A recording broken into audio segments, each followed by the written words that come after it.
"Let go of him," Maria screamed. But Heather's hand pressed harder over Oliver's mouth. The baby's legs kicked wildly. His face turned red. His eyes bulged with terror. Through the nursery window, Maria watched the nanny slowly suffocate the child she was paid to protect. And nobody else in the mansion knew. Nobody except the cleaning woman who had already been told 1,000 times to stay invisible, stay quiet, and mind her own business. But 18-month-old Oliver Blake was dying right in front of her eyes, and Maria had a choice to make. Stay invisible and let a child suffer, or speak up and lose everything she had worked so hard to build. Before we continue, tell me what city you're watching from and what time is it there. I love seeing how far these stories reach.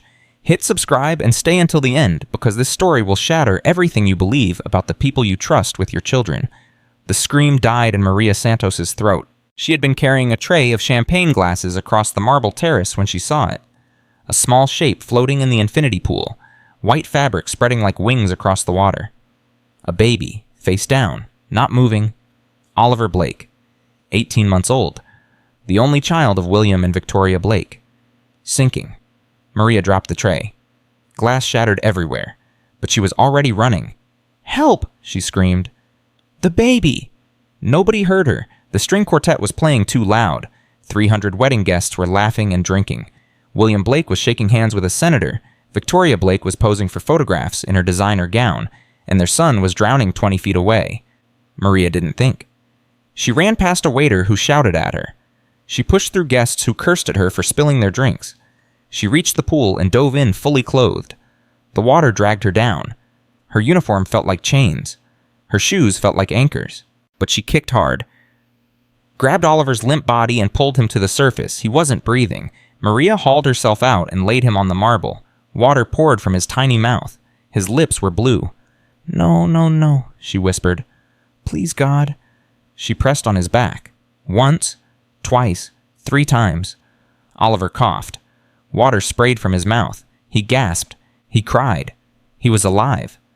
Maria clutched him against her soaking body and sobbed. Her heart was pounding so hard she thought it might explode, but Oliver was breathing. Oliver was crying. Oliver was alive.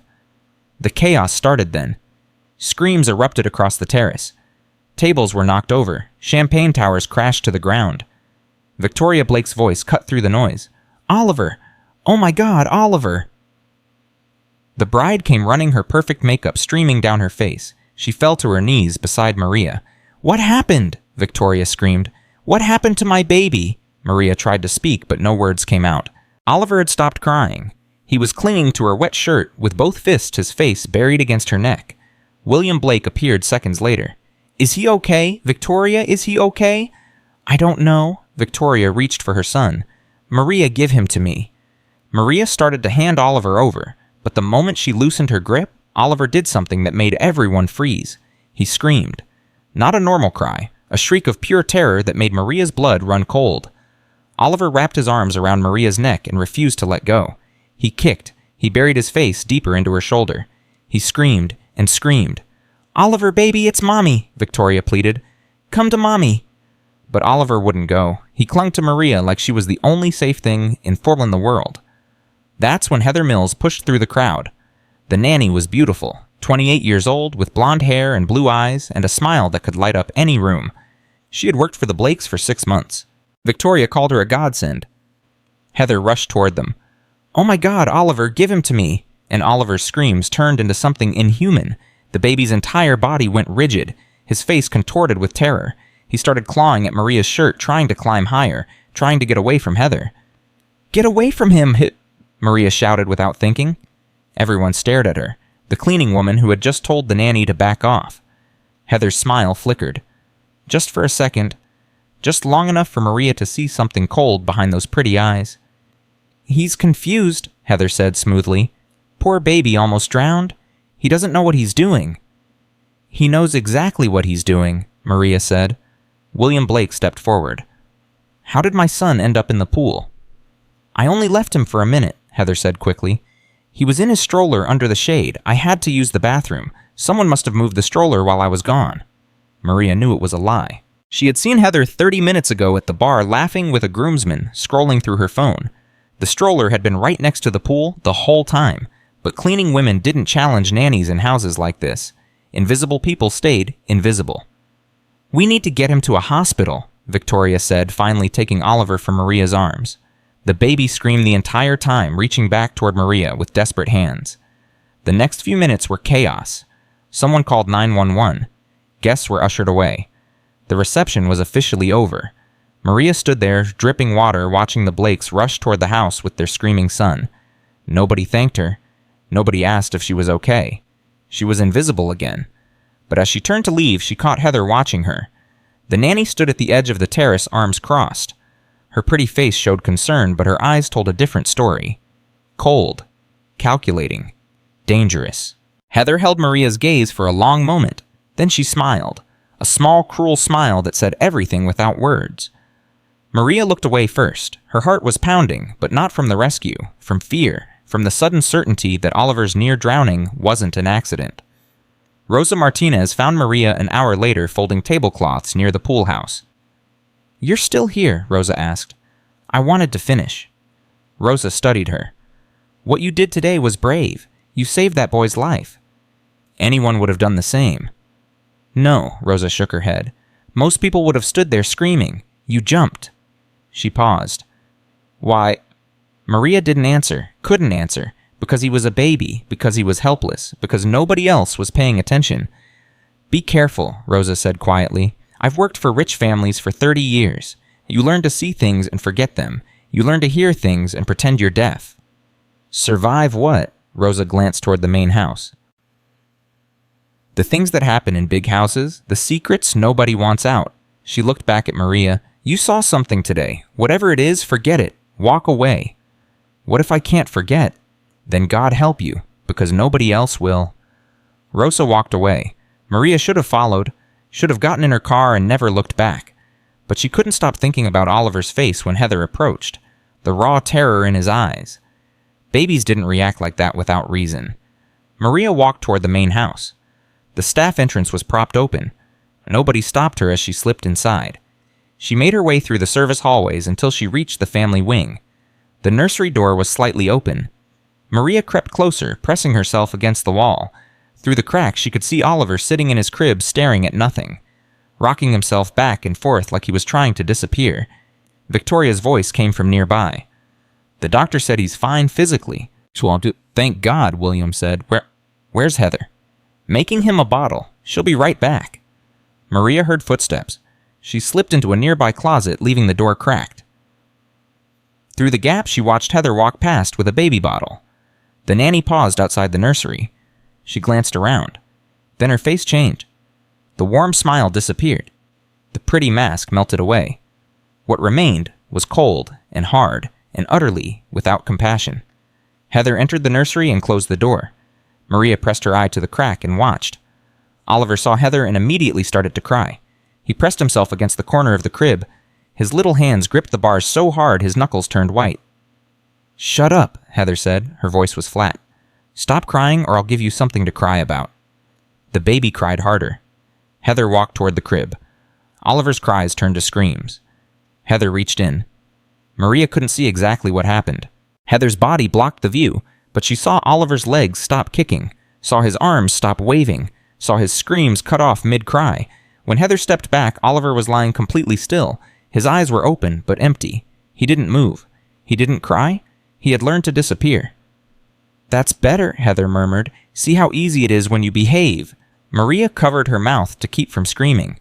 Heather fed Oliver the bottle, then laid him back in the crib.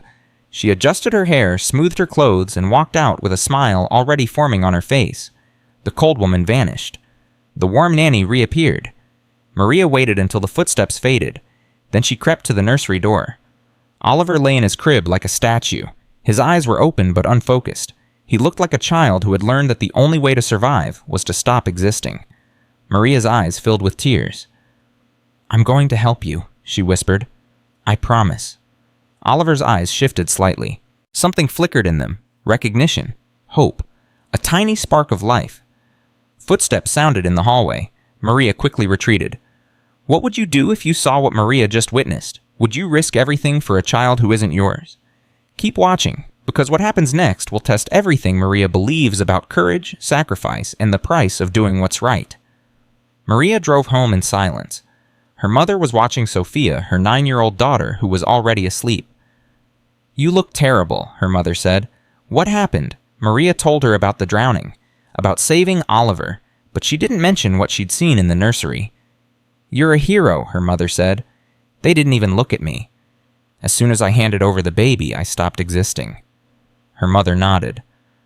"That's how it is with rich people. They see what they want to see." "But what if someone sees something important? Then that someone keeps quiet if she knows what's good for her." Her mother's voice was firm. "Maria, listen to me. Whatever you think you saw, forget it. Those people can destroy you with a phone call.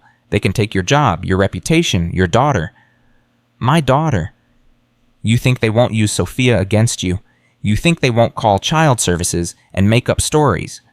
Her mother grabbed Maria's hands. "You are nothing to them, less than nothing. Don't give them a reason to notice you." Maria pulled away. "And if a baby is being hurt, I should just let it happen. It's not your baby, not your problem. He's 18 months old, Mama. He can't protect himself. Neither can Sophia if you end up in jail or deported or dead." The words hung in the air. Maria's mother had never spoken to her like this before. "I was born in Chicago," Maria said quietly. "You think that matters to people like them? They have lawyers. They have connections. They have power." Her mother's eyes filled with tears. "I lost your father because he tried to be a hero. I won't lose you too." Maria stared at her mother. "What do you mean you lost Papa?" "That's a story for another time." "No, tell me now." Her mother was silent for a long moment. Then she sat down heavily on the old couch. "Your father worked construction for a wealthy family in Texas. He saw the husband hitting the wife, saw the bruises she tried to hide." Her mother's voice trembled. "He reported it to the police, thought he was doing the right thing." "What happened?" "The family said your father stole from them. They planted evidence. The police believed the rich white couple over the Mexican construction worker." Tears streamed down her mother's face. "Your father spent 3 years in prison for a crime he didn't commit. He died 6 months after he got out. Heart attack. But I know what really killed him. The injustice, the helplessness, the knowledge that doing the right thing had destroyed his life." Now, Maria felt like the floor had dropped out from under her. "That's why I'm telling you to walk away," her mother said. "Not because I don't care about that baby, but because I can't lose you the way I lost him." Maria didn't sleep that night. She lay in bed staring at the ceiling thinking about her father, a man who tried to do the right thing and paid with his life. But she also thought about Oliver, lying in his crib with empty eyes, learning that crying only made things worse. Her father had tried to save a woman and failed, but that woman was an adult. She could have left her husband. She could have called the police herself. She had choices. Oliver had no choices. He was a baby, helpless, trapped. By the time the sun rose, Maria had made her decision. She called the cleaning agency and volunteered for extra shifts at the Blake mansion. "I need the money," she lied. "Sophia's school has extra fees." Thursday morning. Maria parked behind the Blake mansion and gathered her supplies. Her hands were steady, but her heart was racing. Rosa was waiting at the staff entrance. "You're back. I didn't expect to see you again." "I told you, I need the money." "Maria," Rosa grabbed her arm. "I heard something this morning, about Heather." Maria's pulse quickened. "What did you hear?" Rosa glanced around nervously. "One of the caterers from the wedding. She worked for a family in Miami 2 years ago. Heather was their nanny. And their baby died. SIDS, they said. Sudden infant death syndrome."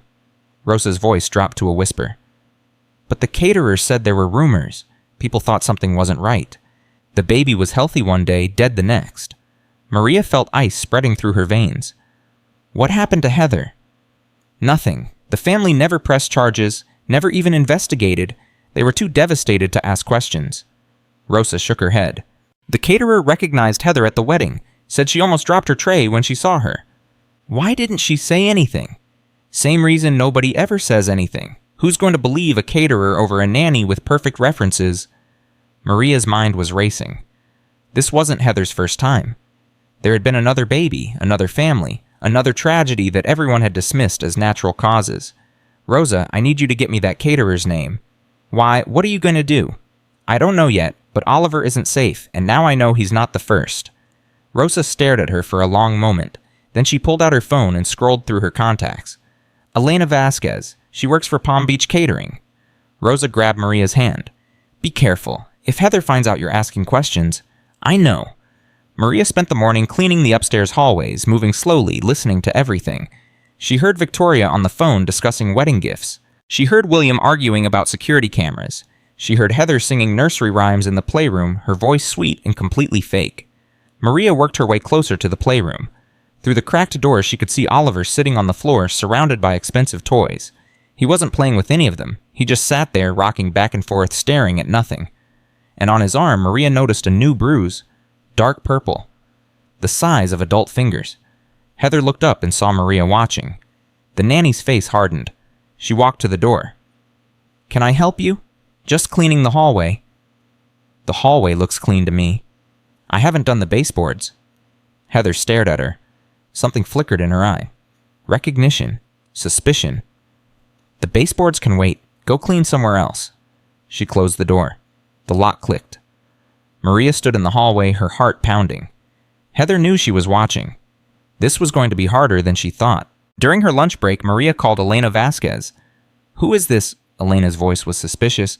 "My name is Maria Santos. Rosa Martinez gave me your number. I need to talk to you about Heather Mills." Silence on the other end. "Elena, are you there?" "I can't talk about that." Elena's voice had changed, frightened now. "Please, I think she's hurting another baby. I need to know what happened to the first one." "I said I can't talk about it." "A child's life is at stake." More silence. Then Elena spoke barely above a whisper. "The Morrison family. Their baby was named Jacob, 8 months old. Healthy, happy baby. Heather was his nanny for 3 months. Elena's voice cracked. Then one morning, Mrs. Morrison found him dead in his crib. Blue lips, not breathing, just like he'd gone to sleep and never woke up. And no one suspected Heather? I suspected her. I saw things when I catered their dinner parties. The way Jacob cried when Heather held him. The way he went quiet and still whenever she came near. Elena was crying now. I tried to tell Mrs. Morrison. She called me crazy. Said Heather was the best nanny they'd ever had. Said I was jealous because Heather was young and pretty and I was just hired help. Maria closed her eyes. The same story, the same blindness, the same refusal to believe that someone so perfect could be capable of something so evil. After Jacob died, I quit catering, Elena continued. Couldn't stand being in those big houses anymore. Couldn't stand watching rich people ignore what was right in front of their faces. Why didn't you go to the police? I did. Elena laughed bitterly. You know what they said. They said SIDS happens. Babies die sometimes. There was no evidence of foul play. Case closed. But you knew. I knew, and I've lived with that guilt for 2 years. Elena's voice hardened. If you have a chance to save that baby, Maria, take it. Don't make my mistake. Don't stay quiet and spend the rest of your life wondering if you could have done something. Maria hung up the phone. Her hands were shaking. Heather had killed before, and she was going to kill again unless someone stopped her. That afternoon, Maria found her opportunity. Heather left her phone on the side table in the playroom. The nanny was in the kitchen eating dinner and talking to the cook. Maria slipped inside. The phone was unlocked. Her fingers moved quickly, opening apps, searching for evidence. She found text messages with someone named Derek. Maria started reading. Her blood turned to ice. The messages went back months. Heather complained about Oliver constantly, said he cried too much, said he was annoying and spoiled. Then the messages got darker. Found something that makes him sleep longer, put it in his milk. Taught him to stop crying. You just have to cover his mouth. He learned fast. The best part is making it look like accidents. Bruises from falling, marks that parents never notice. Maria photographed everything. Her hands were shaking so badly she almost dropped the phone. Then she found something that made her stop breathing. A message from 3 weeks ago. The Morrison kid was easy. This one's more stubborn, but he'll break eventually. They always do. Heather had admitted it, in writing. She had killed Jacob Morrison, and now she was working on Oliver Blake. Maria took screenshots of everything. She put Heather's phone back exactly where she found it. She was so focused that she didn't hear the footsteps behind her. What are you doing? Maria spun around. Heather stood in the doorway. I asked you a question. What are you doing with my phone? Looking for the time. My phone is dead. You're lying. Heather closed the door. I saw you taking pictures. Maria's heart was pounding, but something had changed inside her. She wasn't afraid anymore. She was angry. I know what you did to Jacob Morrison, Maria said. Heather's face went white. What did you say? I know you killed him, and I know you're trying to kill Oliver too. For a moment, neither of them moved. Then Heather laughed, a cold, cruel sound. "You think anyone's going to believe you, a cleaning woman accusing me of murder? I have your texts. I have screenshots. I have Elena Vasquez ready to testify about what she saw." Heather's smile disappeared. "Elena Vasquez is a drunk who got fired for stealing. No one will believe her." "Maybe not, but they'll believe the messages where you admit to drugging Oliver, where you brag about making it look like accidents." Maria held up her phone. "It's over, Heather." Heather moved fast. She lunged for Maria's phone, but Maria was faster. She stepped back, holding it out of reach. "Give me that phone," Heather demanded. "No." "You have no idea what you've done. I will destroy you. I'll tell the Blakes you stole from them. I'll tell the police you threatened me. I'll make sure you never see your daughter again." The threat hit Maria like a physical blow. Sophia, her baby, the only good thing in her hard life. "That's right," Heather said, seeing Maria's reaction. "I know you have a daughter, 9 years old, goes to Westwood Elementary, gets picked up by your mother every day at 3 o'clock. Maria's blood ran cold. "How do you know that?" "I know everything about everyone who works in this house. That's how I stay protected." Heather stepped closer. "So here's what's going to happen. You're going to delete those pictures. You're going to walk out of this house, and you're going to keep your mouth shut forever. Because if you don't, your daughter will pay the price." Maria thought about her father, about how he'd tried to do the right thing and lost everything, but she also thought about Jacob Morrison, a baby who died because no one was brave enough to speak up, and she thought about Oliver, still alive, still able to be saved. "No," Maria said. Heather blinked. "What?" "I said no. I'm not going to delete anything. I'm not going to keep quiet." Maria straightened her spine. "I'm going to show the Blakes what kind of monster they've trusted with their son. You'll regret this. I'll destroy your life. I'll take your daughter." "You can try." Maria walked toward the door. "But I'd rather lose everything than let another baby die." She pushed past Heather and walked into the hallway. Rosa was standing there, eyes wide. "I heard everything," Rosa whispered. "Maria, what are you doing? What someone should have done 2 years ago." Maria walked toward the living room, where Victoria Blake was sitting. The wealthy woman looked up with surprise. "Mrs. Blake, I need to show you something about Heather." Victoria frowned. "About Heather?" Heather burst into the room. "She's lying. She stole my phone. She's trying to cause trouble." "I'm not lying." Maria held up her phone. "Please, Mrs. Blake, just look at these messages. You'll see what she's been doing to Oliver." Victoria stood slowly. "This is highly inappropriate." "I know, and I'm sorry, but your son isn't safe with her." "He's just a baby. Babies get fussy sometimes." "He screamed when she came near him at the pool. He clung to me like I was the only safe person in the world." Maria stepped closer. "That's not normal. That's fear." Something flickered in Victoria's eyes. A memory. A doubt. "And there's more," Maria continued. 2 years ago, Heather worked for the Morrison family. Their baby died while she was the nanny. SIDS, they said. But I talked to someone who was there. Someone who saw the same things I've been seeing with Oliver." Victoria's face went pale. "That's not possible." "Check her references. Call the Morrisons. Ask them how their baby really died." Heather grabbed Maria's arm. "Don't listen to her.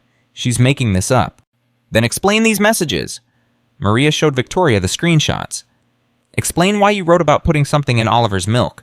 Explain why you bragged about teaching him to stop crying by covering his mouth."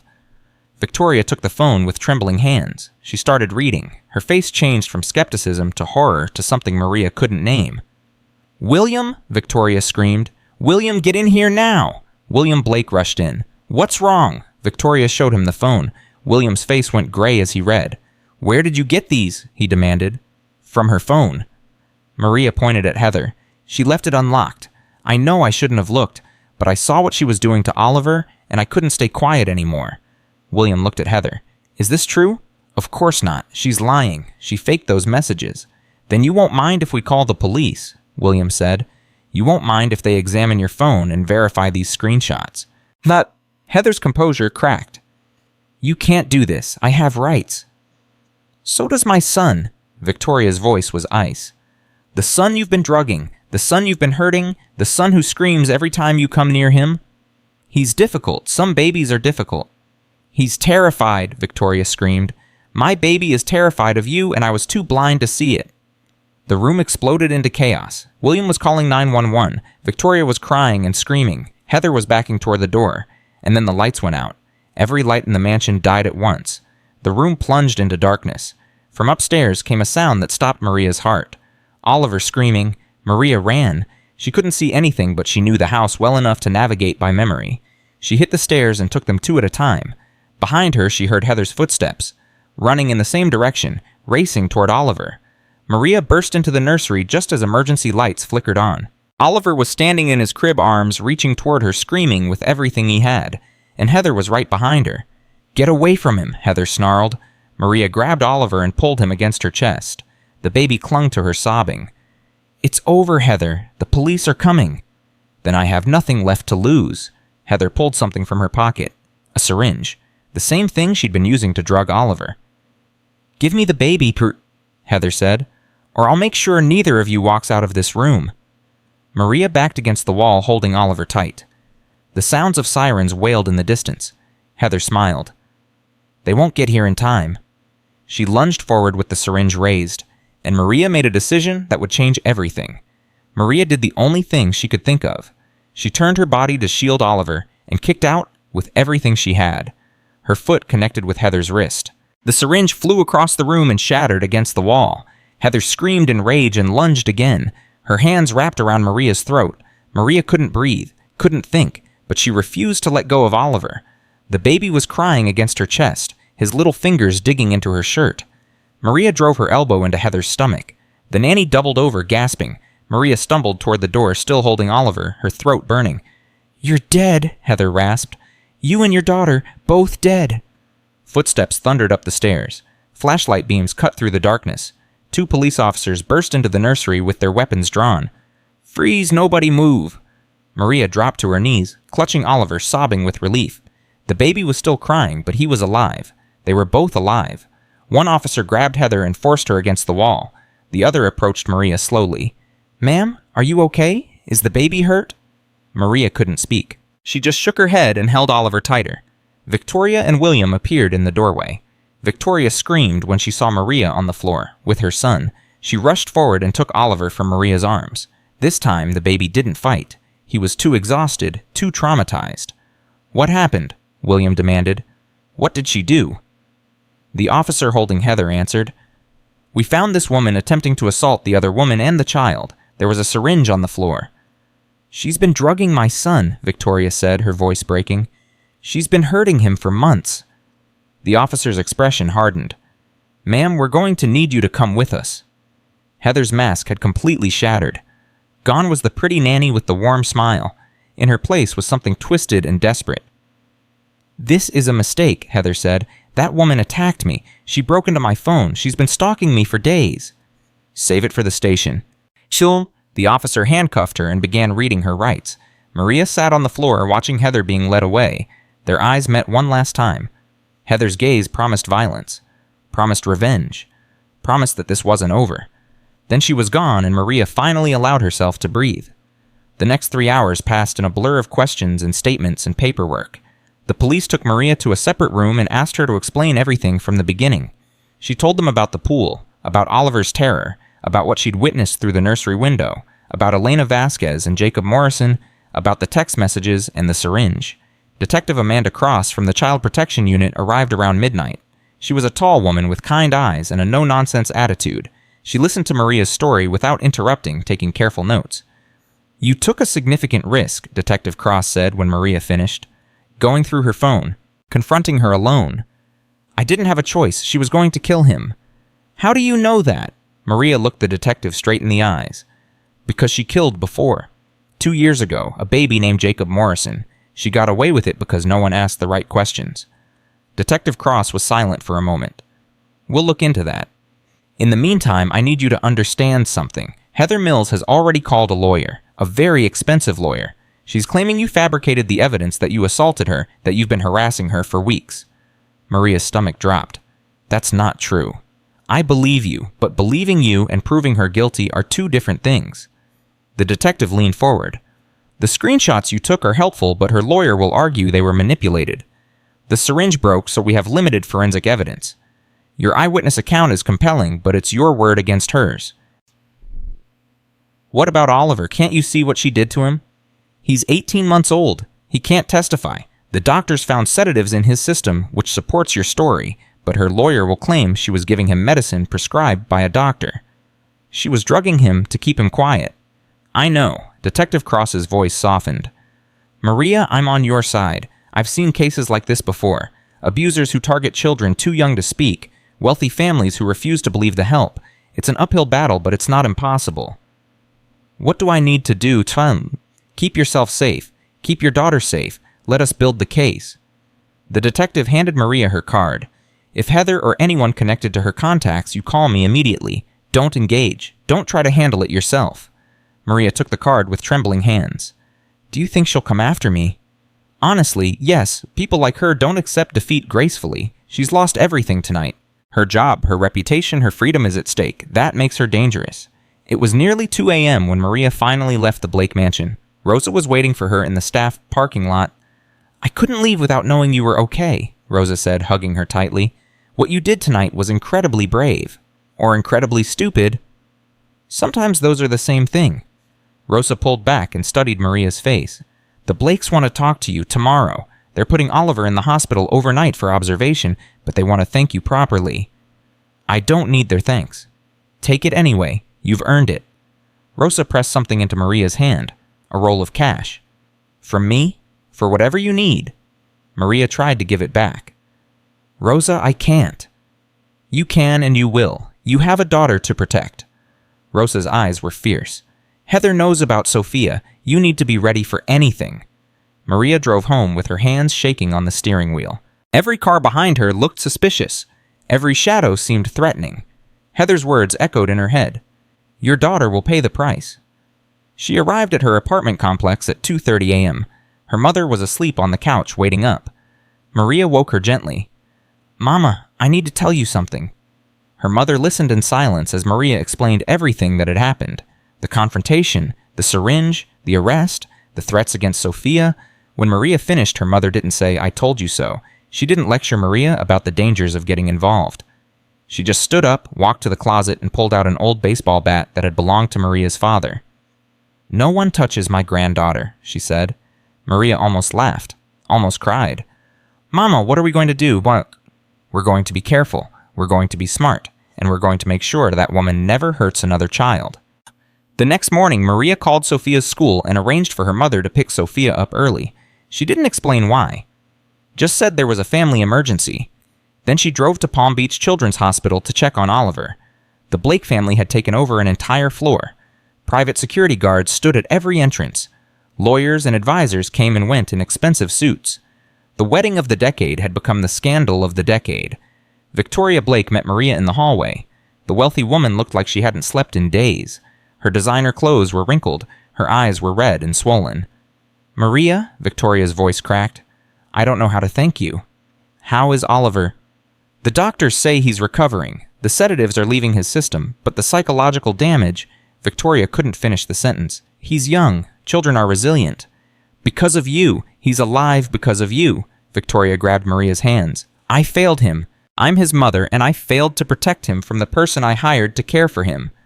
Maria didn't know what to say. Part of her wanted to agree, wanted to ask how Victoria could have missed the signs. But she saw the devastation in the woman's eye and knew that Victoria was already punishing herself more than Maria ever could. You didn't know, Maria said. Heather fooled everyone. But you knew. You saw through her. I saw Oliver's face when she came near him. That's all. Victoria shook her head. You saw what the rest of us refused to see, because we were too busy, too distracted, too convinced that money could buy safety. She wiped her eyes. William and I want to help you, whatever you need. Money, lawyers, protection. Name it, and it's yours. I don't want your money. Then take it for Sophia, for her future. Victoria's voice was desperate. Please, Maria, let us do something. The guilt is eating me alive. Maria thought about Elena Vasquez, about how she'd lived with guilt for 2 years after failing to save Jacob Morrison. She didn't want Victoria to suffer the same fate. There's one thing, Maria said slowly.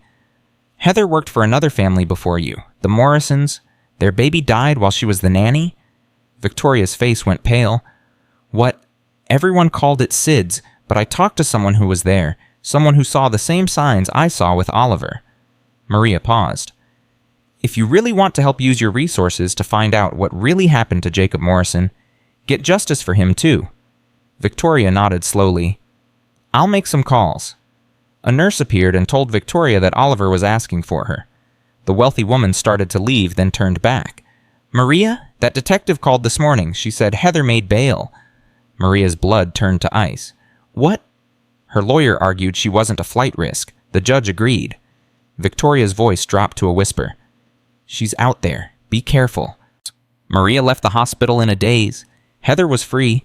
After everything she'd done after trying to kill Oliver right in front of Maria, she had walked out of jail on bail.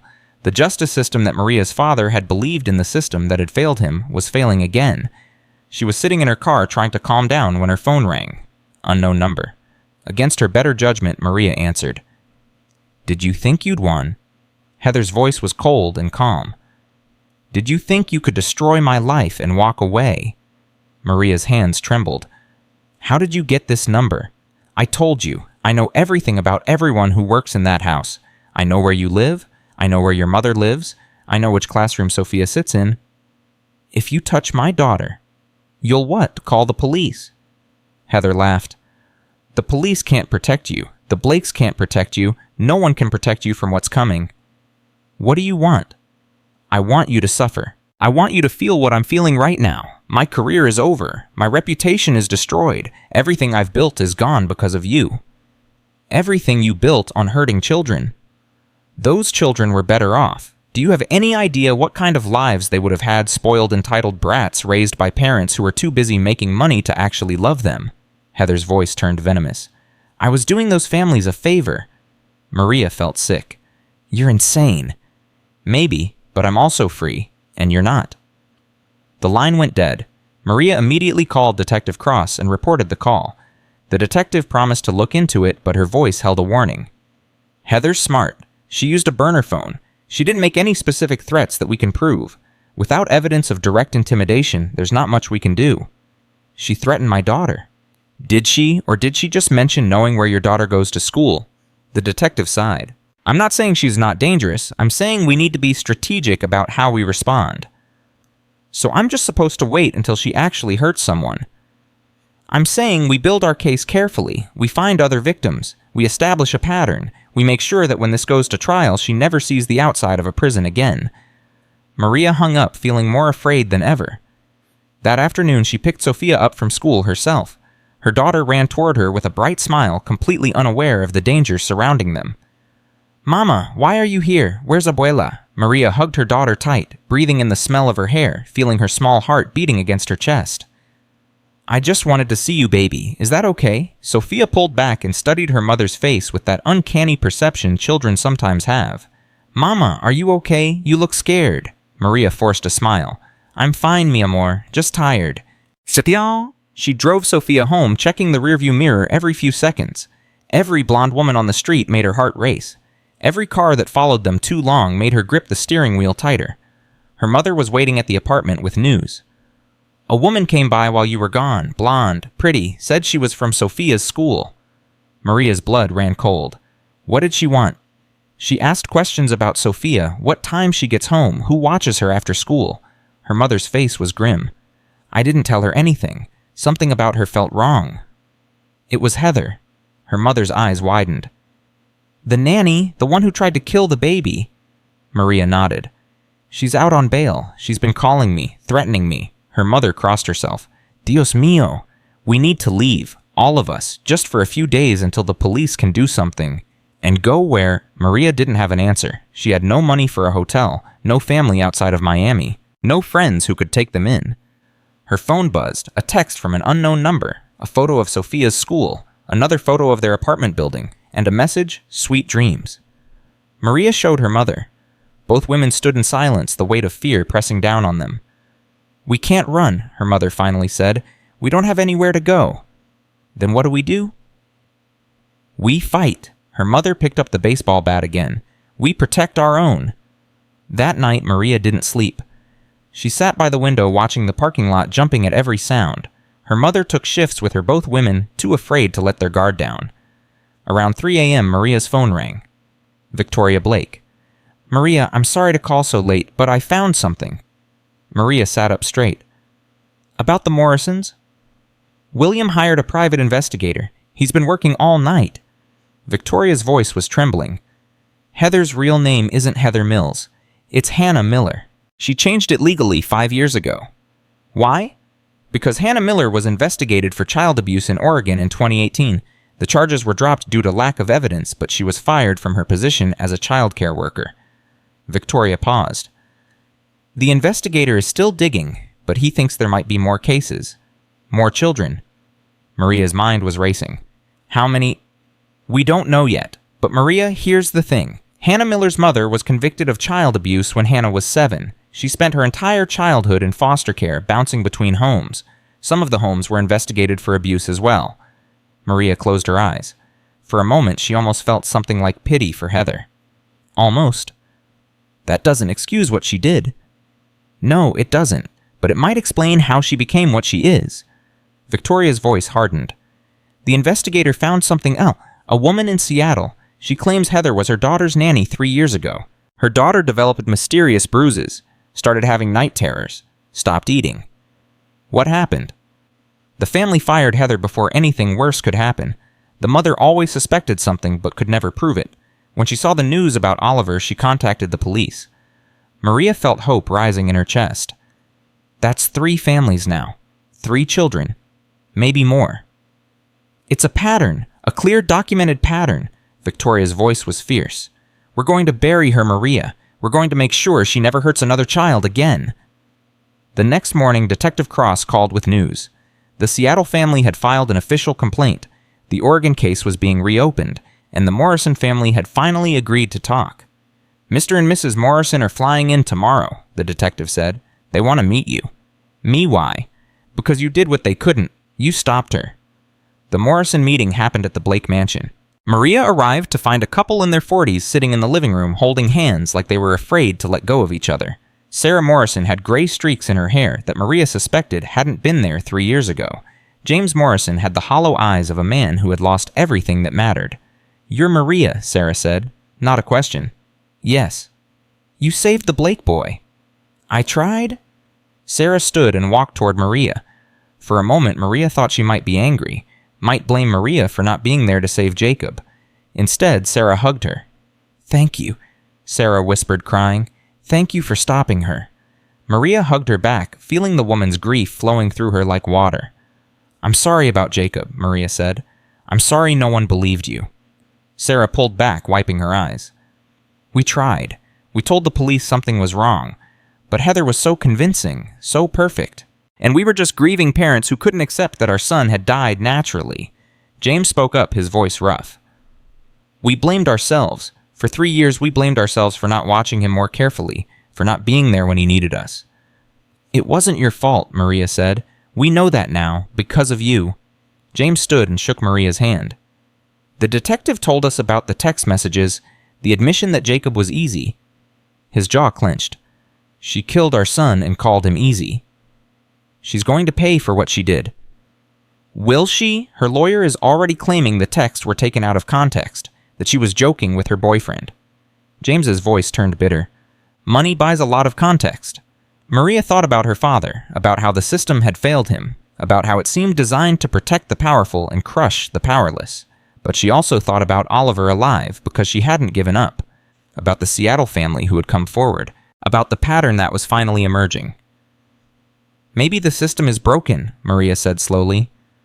But we're not. We're going to fight, all of us, together. Sarah nodded, fresh tears streaming down her face. Together. The alliance formed that day in the Blake living room. 3 families united by tragedy and determination. The Blakes with their money and connections. The Morrisons with their grief and testimony. And Maria with her courage and evidence. Together, they hired the best lawyers. They hired investigators to dig into Heather's past. They coordinated with the police to build an airtight case. But Heather wasn't idle either. 2 days after the Morrison meeting, Maria's car was vandalized. Slashed tires and broken windows and a note on the windshield, "This is just the beginning." The next day, someone called Sophia's school pretending to be Maria, trying to pick her up early. The school refused because Maria had warned them about the threat. But it was close. Too close. Then came the lawsuit. Heather filed a civil complaint against Maria for invasion of privacy, defamation, and emotional distress. The lawsuit demanded $5 million in damages and a public apology. She can't win, Victoria Blake's lawyer said during an emergency meeting. The evidence against her is overwhelming. But she can drag this out for years, Maria said. She can bury me in legal fees I can't afford. She can make my life hell even from inside a courtroom. The lawyer nodded grimly. That's likely her strategy. Make you so miserable that you agree to withdraw your testimony just to make it stop. Maria thought about her father again, about how the legal system had been used as a weapon against him, about how he'd spent years fighting battles he couldn't win. I won't withdraw, Maria said. Maria, you need to understand what you're facing. Even with the Blakes' support, this could take years. Your name will be dragged through the mud. Your past will be examined. Your daughter's life will be disrupted. And if I back down, Heather goes free. She changes her name again. She gets another job with another wealthy family, and another child dies. The lawyer was silent. I won't let that happen, Maria said. Whatever it costs, whatever it takes. That night, Maria sat with Sophia and tried to explain what was happening. Not all of it, not the scary parts, just enough so Sophia would understand why their lives had changed. There's a bad person who hurt a little boy, Maria said. Mama helped stop her, but now the bad person is angry at Mama. Sophia's eyes were wide. Are you going to be okay? Yes, baby, I'm going to be fine, but we need to be careful for a while. We need to stay together and watch out for each other. Like superheroes, Maria smiled despite everything. Exactly like superheroes. Sophia threw her arms around Maria's neck. You're my superhero mama. Dickon. Maria held her daughter tight, feeling the weight of what she'd taken on. The danger, the uncertainty, the possibility that she might lose everything, but also feeling something else, something stronger than fear. Purpose. She had spent her whole life being invisible, being quiet, being careful not to make waves or cause trouble or draw attention, and where had it gotten her a minimum wage job, a tiny apartment, a life of scraping by and hoping for better? Now she had something worth fighting for, not just Oliver, not just the Morrison family, but every child who would be safe because Heather was behind bars. Her phone rang. Detective Cross. Maria, we got something. The investigator found a fourth family, a couple in Denver. Their daughter was hospitalized with unexplained injuries while Heather was her nanny. The doctors suspected abuse, but the parents defended Heather, said she was wonderful, said their daughter must have fallen. Let me guess, they fired her anyway. A few months later, the daughter's injuries mysteriously stopped after Heather left. The detective's voice was triumphant. That's 4 families in 4 different states. A clear pattern of abuse spanning almost a decade. Her lawyer can't explain this away as a misunderstanding. Maria felt tears of relief streaming down her face. It's enough. It's more than enough. The DA is convening a grand jury. With this evidence, Heather's going away for a very long time. Maria hung up the phone. Her hands were shaking. Her heart was pounding. She walked to the window and looked out at the Miami night. Somewhere out there, Heather was plotting her next move, planning her revenge, dreaming of ways to destroy Maria and everyone she loved. But Maria wasn't afraid anymore. She had the truth on her side. She had allies who believed in her. She had the courage to keep fighting no matter what. And most importantly, she had something Heather would never have. A clear conscience. Maria looked at her daughter sleeping peacefully in the next room, looked at her mother dozing on the couch with the baseball bat still within reach, looked at the small cramped apartment that had been her whole world for so long. Everything was about to change. The trial would be brutal. The next few months would test her in ways she couldn't imagine. Heather would throw everything she had at Maria trying to break her. But Maria had already survived the worst night of her life, had already stared down a killer and refused to blink, had already chosen to be visible when invisible would have been so much easier. There was no going back, only forward, into the fire, into the fight. And Maria was ready. 3 weeks before the trial, Heather disappeared.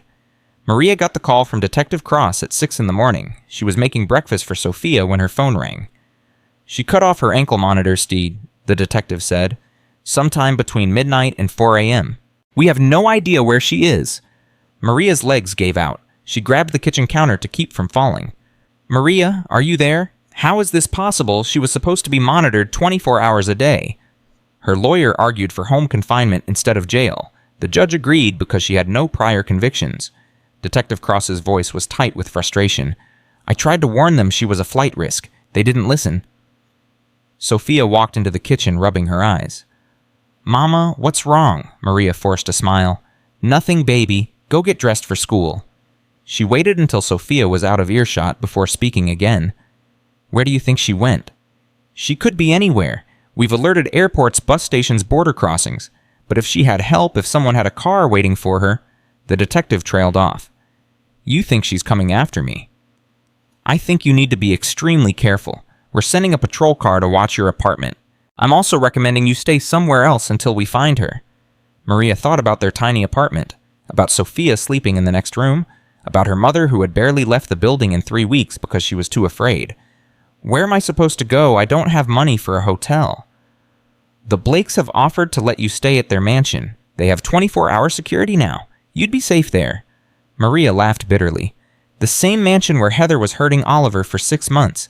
That's supposed to make me feel safe. Maria, I know this is hard, but right now, it's your best option. She hung up and stood in her small kitchen trying to process what had just happened. Heather was free. Heather was hunting her. And Maria had nowhere to run. Her mother appeared in the doorway. I heard. We need to leave. And go where, Mama? Anywhere. We pack a bag, we get in the car, we drive until we find somewhere safe. There is no somewhere safe. Not from someone like Heather. Maria's voice cracked. She changed her name. She moved across the country. She killed at least one child and hurt God knows how many others. And she got away with all of it because no one could catch her. That was before. Now the police know who she is. Do they? She's been planning this, Mama. She knew they were building a case against her. She knew she was going to prison. Maria sank into a chair. This was always her backup plan. Disappear, start over, find another family with another child. Her mother sat down across from her. Then we make sure she can't. How?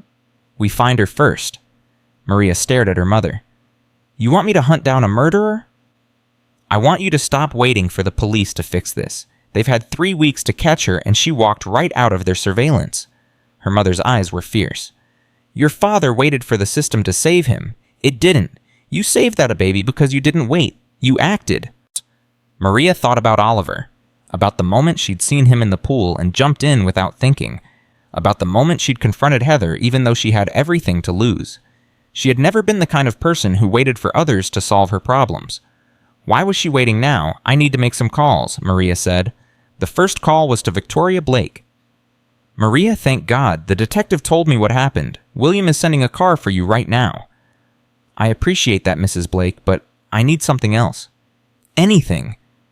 Your private investigator, the one who found out about Heather's past. I need his number. Victoria was silent for a moment. Maria, the police are handling this. The police let her escape. I need someone who can actually find her. Another pause. Then Victoria spoke slowly. His name is Marcus Webb. I'll text you his number. But Maria, be careful. This isn't your fight anymore. It's been my fight since the moment I jumped into that pool. Marcus Webb agreed to meet Maria at a coffee shop near her apartment. He was a former FBI agent in his 50s with gray hair and sharp eyes that seemed to see right through people. Mrs. Blake filled me in on the situation, he said. You want me to find Heather Mills? Hannah Miller, that's her real name. I know who she is. I've spent 3 weeks digging into her past. Marcus pulled out a folder and slid it across the table. This is everything I've found. Maria opened the folder. Inside were photos, documents, police reports, pages and pages of evidence that painted a horrifying picture. She's been doing this for almost a decade, Marcus said. At least 6 families that I can confirm. Probably more that I haven't found yet. 6 families. The ones we know about are the Morrisons, the Blakes, the Seattle family, the Denver family, and 2 more in Texas and Georgia. Marcus pointed to a photo of a young girl. This is Emily Chen. She was 3 years old when Heather was her nanny. She's 7 now. Still has nightmares about a blonde woman who hurt her when her parents weren't looking. Maria felt sick. How did she keep getting hired? She's smart. She changes her name, changes her hair color, moves to a new state. She targets wealthy families with young children and absent parents. By the time anyone suspects anything, she's already gone. But why does she keep doing this? Marcus leaned back in his chair. That's the question, isn't it? Some people are just born broken. Others are made that way. He tapped another document in the folder. Hannah Miller's childhood was a nightmare. Her mother was arrested for abuse when Hannah was 7. She spent the next 11 years bouncing between foster homes, some of which were worse than her mother's house. So she became what hurt her.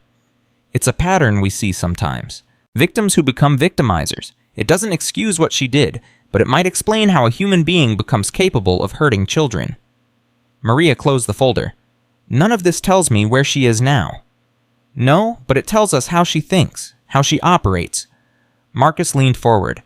Heather doesn't just disappear, she transforms. New name, new identity, new hunting ground. The question is, where would she go? Somewhere with wealthy families and young children. That narrows it down to about half the country. Marcus smiled grimly. But I've been tracking her patterns. She tends to stay on the coasts, California, Florida, New York, cities with money and anonymity. So she could be anywhere. She could, but here's the thing. Marcus pulled out one more document. Before she cut her ankle monitor, Heather made 3 phone calls. One to her lawyer, one to a burner phone we haven't been able to trace, and one to a real estate agent in Boston. Maria's heart started pounding. Boston. The call was only 2 minutes. Maybe she was just gathering information. Maybe she was planning her next move. Marcus stood up. I'm flying to Boston tonight. If she's there, I'll find her. Let me come with you. Marcus shook his head. Too dangerous. You have a daughter to think about. My daughter is why I need to come. If Heather's in Boston, she's starting over, looking for her next victim. I'm the only one who's seen her mask slip. I'm the only one who knows how she operates. You're also her primary target. She blames you for everything. Then let her find me. Let her come after me instead of some innocent child. Marcus studied her for a long moment. You're either the bravest person I've ever met or the craziest. Maybe both. He almost smiled. Mrs. Blake warned me you were stubborn. Mrs. Blake should know. I saved her son despite her. Marcus was quiet for a moment, then he nodded. Fine, but you follow my lead. You do exactly what I say, and if things get dangerous, you run. No heroics. I don't do heroics, I just don't look away. What would you do in Maria's position? Would you hunt down the woman who threatened your family, or would you hide and hope the police caught her first? Sometimes the hardest choice is the one that puts everything on the line. Keep watching, because what happens next will change everything. Maria made arrangements for Sophia and her mother to stay at the Blake mansion. Victoria promised around-the-clock security and anything else they needed. Are you sure about this? Her mother asked as Maria packed a small bag. No, but I'm sure I can't just wait here while she hurts someone else. Sophia hugged Maria tight. Come back soon, Mama. I will, baby. I promise. Maria kissed her daughter's forehead, trying to memorize the feel of her small body, the smell of her hair. She didn't know what would happen in Boston. Didn't know if she would come back in one piece. But she knew she couldn't live with herself if another child died, because she was too scared to act. The flight to Boston took 3 hours. Maria spent most of it reading through Marcus's files, memorizing every detail of Heather's past.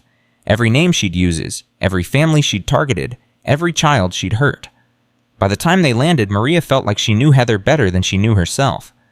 Marcus had arranged for them to stay at a hotel near the real estate agency Heather had called. The plan was simple: stake out the agency, wait for Heather to show up, and follow her to wherever she was hiding. She might not come back, Marcus warned. This could take days, weeks. Then we wait for days, weeks. But Maria didn't have to wait that long. The next morning, Marcus's phone rang. His face went pale as he listened. What is it? Maria asked. That was my contact at the real estate agency. A woman matching Heather's description rented an apartment 2 days ago, but that's not the concerning part. What's the concerning part? The apartment is next door to a family with a 2-year-old daughter. The mother just hired a new nanny. Blonde hair, blue eyes, excellent references. Maria's blood turned to ice. She's already found her next victim. The family's name is Patterson. Michael and Rebecca Patterson. Their daughter is named Lily. Marcus was already grabbing his jacket. We need to get there now. They drove across Boston in silence. Maria's heart pounding the entire way. She kept thinking about Oliver, about the terror in his eyes when Heather came near, about how close she'd come to losing him. She couldn't let that happen to Lily Patterson. The apartment building was in a wealthy neighborhood surrounded by perfectly landscaped gardens and luxury cars. Maria and Marcus parked across the street and watched. There, Marcus said, pointing. A blonde woman was walking toward the building carrying a bag of groceries. She was wearing different clothes than Maria remembered. Her hair was darker, but there was no mistaking that walk, that confidence, that predatory grace. Heather Mills had found her new hunting ground. Maria reached for the door handle, but Marcus grabbed her arm. "Wait, we need a plan." "The plan is we stop her before she hurts that baby." "And how do you propose we do that? We can't just burst in there and drag her out. We have no authority here." "Then we call the police." "On what grounds? She hasn't done anything illegal yet. She's using a new identity which isn't a crime by itself, and the local police don't know anything about her history." Maria wanted to scream with frustration. "So we just watch. We just wait until she hurts another child. We gather evidence, we document everything, we contact the Patterson family and warn them. And if they don't believe us, if they think we're crazy like everyone else did," Marcus didn't have an answer for that. Maria made a decision. She opened the car door and stepped out. "Maria, wait." But she was already walking toward the building, toward Heather, toward the confrontation she knew was coming. She found Heather in the hallway outside the Patterson apartment. The nanny was fumbling with her keys, the grocery bag balanced on her hip. "Hello, Hannah." Heather froze. Then she turned around slowly and Maria saw the mask slip for just a second. Shock? Fear? Rage? Then the pretty smile returned. "I'm sorry, do I know you?" "You know exactly who I am, and I know exactly what you're doing here." Heather glanced around, checking if anyone else was watching. The hallway was empty. "I think you have me confused with someone else." "Hannah Miller, Heather Mills, whatever name you're using now." Maria stepped closer. "You killed Jacob Morrison. You almost killed Oliver Blake. And now you're going after Lily Patterson." Heather's smile didn't waver, but something changed in her eyes. A coldness that Maria remembered from the nursery, from the night Heather had tried to inject her with a syringe. "That's quite an accusation. Do you have any proof?" "I have your text messages. I have your pattern. I have 6 families across the country who can testify about what you did to their children." Text messages can be faked, patterns can be coincidence, and testimony from grieving families isn't exactly reliable. Heather tilted her head. "You came all this way just to lose again." "I came to stop you." "And how are you going to do that? You have no authority here, no badge, no weapon." Heather laughed softly. "You're just a cleaning woman, Maria, a nobody who got lucky once. But luck runs out. So does yours. The police are looking for you. You cut your ankle monitor. You fled the state. Even if they can't prove what you did to those children, they can arrest you for violating your bail." Something flickered in Heather's eyes, the first crack in her confidence. "By the time they find me, I'll be long gone. New name, new city, new life." She stepped closer to Maria, her voice dropping to a whisper. "But you won't be, because you made a mistake coming here alone." "I'm not alone." Marcus appeared at the end of the hallway, his phone already recording. "Hello, Ms. Miller. I'm a licensed private investigator working with law enforcement. I have footage of you entering this building, speaking with this woman, and I have documentation of your previous identities and crimes." Heather's mask shattered completely. For the first time, Maria saw the real woman underneath. Desperate, dangerous, cornered. "You can't prove anything." "Maybe not, but I can make sure the Patterson family knows exactly who they've hired to care for their daughter. I can make sure every nanny agency in the country has your photo. I can make sure you never get close to another child again." "You think that will stop me?" Heather's voice turned venomous. "I've been doing this for 10 years. I've fooled doctors, teachers, police officers. People see what they want to see. A pretty blonde nanny with a warm smile. Nobody looks deeper." "I did," Maria said. "Oliver looked deeper too. That's why he screamed when you came near him. Children know. They always know." Heather's composure cracked further. "That baby ruined everything. He was supposed to be easy. They're always easy at that age. But he fought back. He cried too much, drew too much attention." Maria felt sick. "So you tried to kill him, like you killed Jacob." "Jacob was an accident. He was supposed to go to sleep and never wake up. Peaceful, painless." Heather's voice had taken on a strange, detached quality. "It's better than the life they would have had. Rich, spoiled, unloved. Their parents didn't want them. They just wanted accessories. Status symbols, something to show off at dinner parties. That's not your decision to make. Someone had to make it." Heather's eyes were wild now. "You don't understand. You'll never understand. I'm saving them. I'm the only one who really cares about what happens to these children." Maria stared at the woman in front of her, the monster who had convinced herself she was a savior. "You're insane," Maria whispered. "I'm the only sane person in a world full of monsters." Heather smiled, and it was the most terrifying thing Maria had ever seen. "And you just made a very big mistake." She moved faster than Maria thought possible. Her hand shot out and grabbed Maria's throat, slamming her against the wall. Maria couldn't breathe, couldn't think. Black spots danced in her vision. "I'm going to kill you," Heather hissed. "And then I'm going to go back to Miami and find your daughter. Sophia, right, 9 years old. Goes to Westwood Elementary. I'm going to take my time with her." Maria clawed at Heather's hands, but the nanny was stronger than she looked. Years of rage and madness had given her an inhuman strength. Marcus rushed forward, but Heather was ready. She kicked out, catching him in the stomach, sending him crashing to the ground. "Your friend can't save you, Paris," Heather said. "Nobody can save you, just like nobody saved me." Maria's vision was going dark. She could feel her life slipping away, could feel Heather's fingers crushing her windpipe, and then she heard it, a door opening, a woman's voice. "What the hell is going on out here?" Rebecca Patterson stood in her doorway, baby Lily in her arms, staring at the scene in horror. Heather's grip loosened for just a second. It was enough. Maria drove her knee into Heather's stomach with every ounce of strength she had left. The nanny doubled over, gasping. Maria collapsed to the ground, coughing and choking but alive. Marcus was back on his feet phone, already dialing 911. Heather looked around frantically. Rebecca Patterson was backing into her apartment, clutching Lily, reaching for her phone. Marcus was blocking one exit. Maria was blocking the other. She was trapped. "It's over," Maria rasped, her throat burning. "There's nowhere left to run." For a moment, Heather seemed to deflate. The rage and madness drained from her face, replaced by something that almost looked like relief. "You don't understand," she said softly. "It's never over. There are always more children, always more families who don't deserve them." She looked at Maria with something like pity. "You saved one baby, maybe two, but you can't save them all. Nobody can." Police sirens wailed in the distance. Heather closed her eyes. "I just wanted them to stop crying," she whispered. "I just wanted them to be quiet." The police arrived 7 minutes later. Heather didn't resist. She stood perfectly still while they handcuffed her, her face blank, her eyes empty. Maria sat against the wall, still struggling to breathe, watching them take her away. Detective Cross called an hour later, having been informed by the Boston police. "Maria, are you okay? I just heard what happened." "I'm alive." Maria's voice was hoarse. "Which is more than I expected." "You're also incredibly lucky. What you did was reckless and dangerous and could have gotten you killed." "But it didn't, and now Heather's in custody in 2 states. She's not getting out this time." The detective was quiet for a moment. "No, she's not. The Boston PD is adding assault charges to her sheet. Combined with the Florida charges and the evidence from the other families, she's looking at life without parole." Maria closed her eyes. It was really over. After everything, after all the fear and the danger and the sleepless nights, it was finally over. "Maria, there's something else." "Kitchelman." "What?"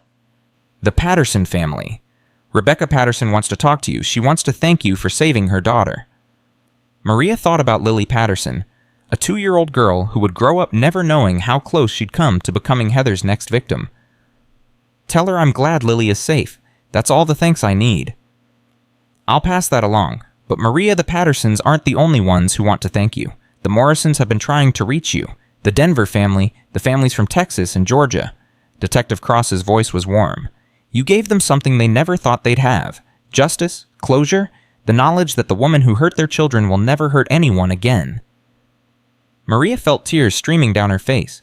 She wasn't crying because she was sad. She was crying because for the first time in weeks, the weight on her shoulders felt a little lighter. "What happens now?" she asked. "Now we go to trial. You'll need to testify.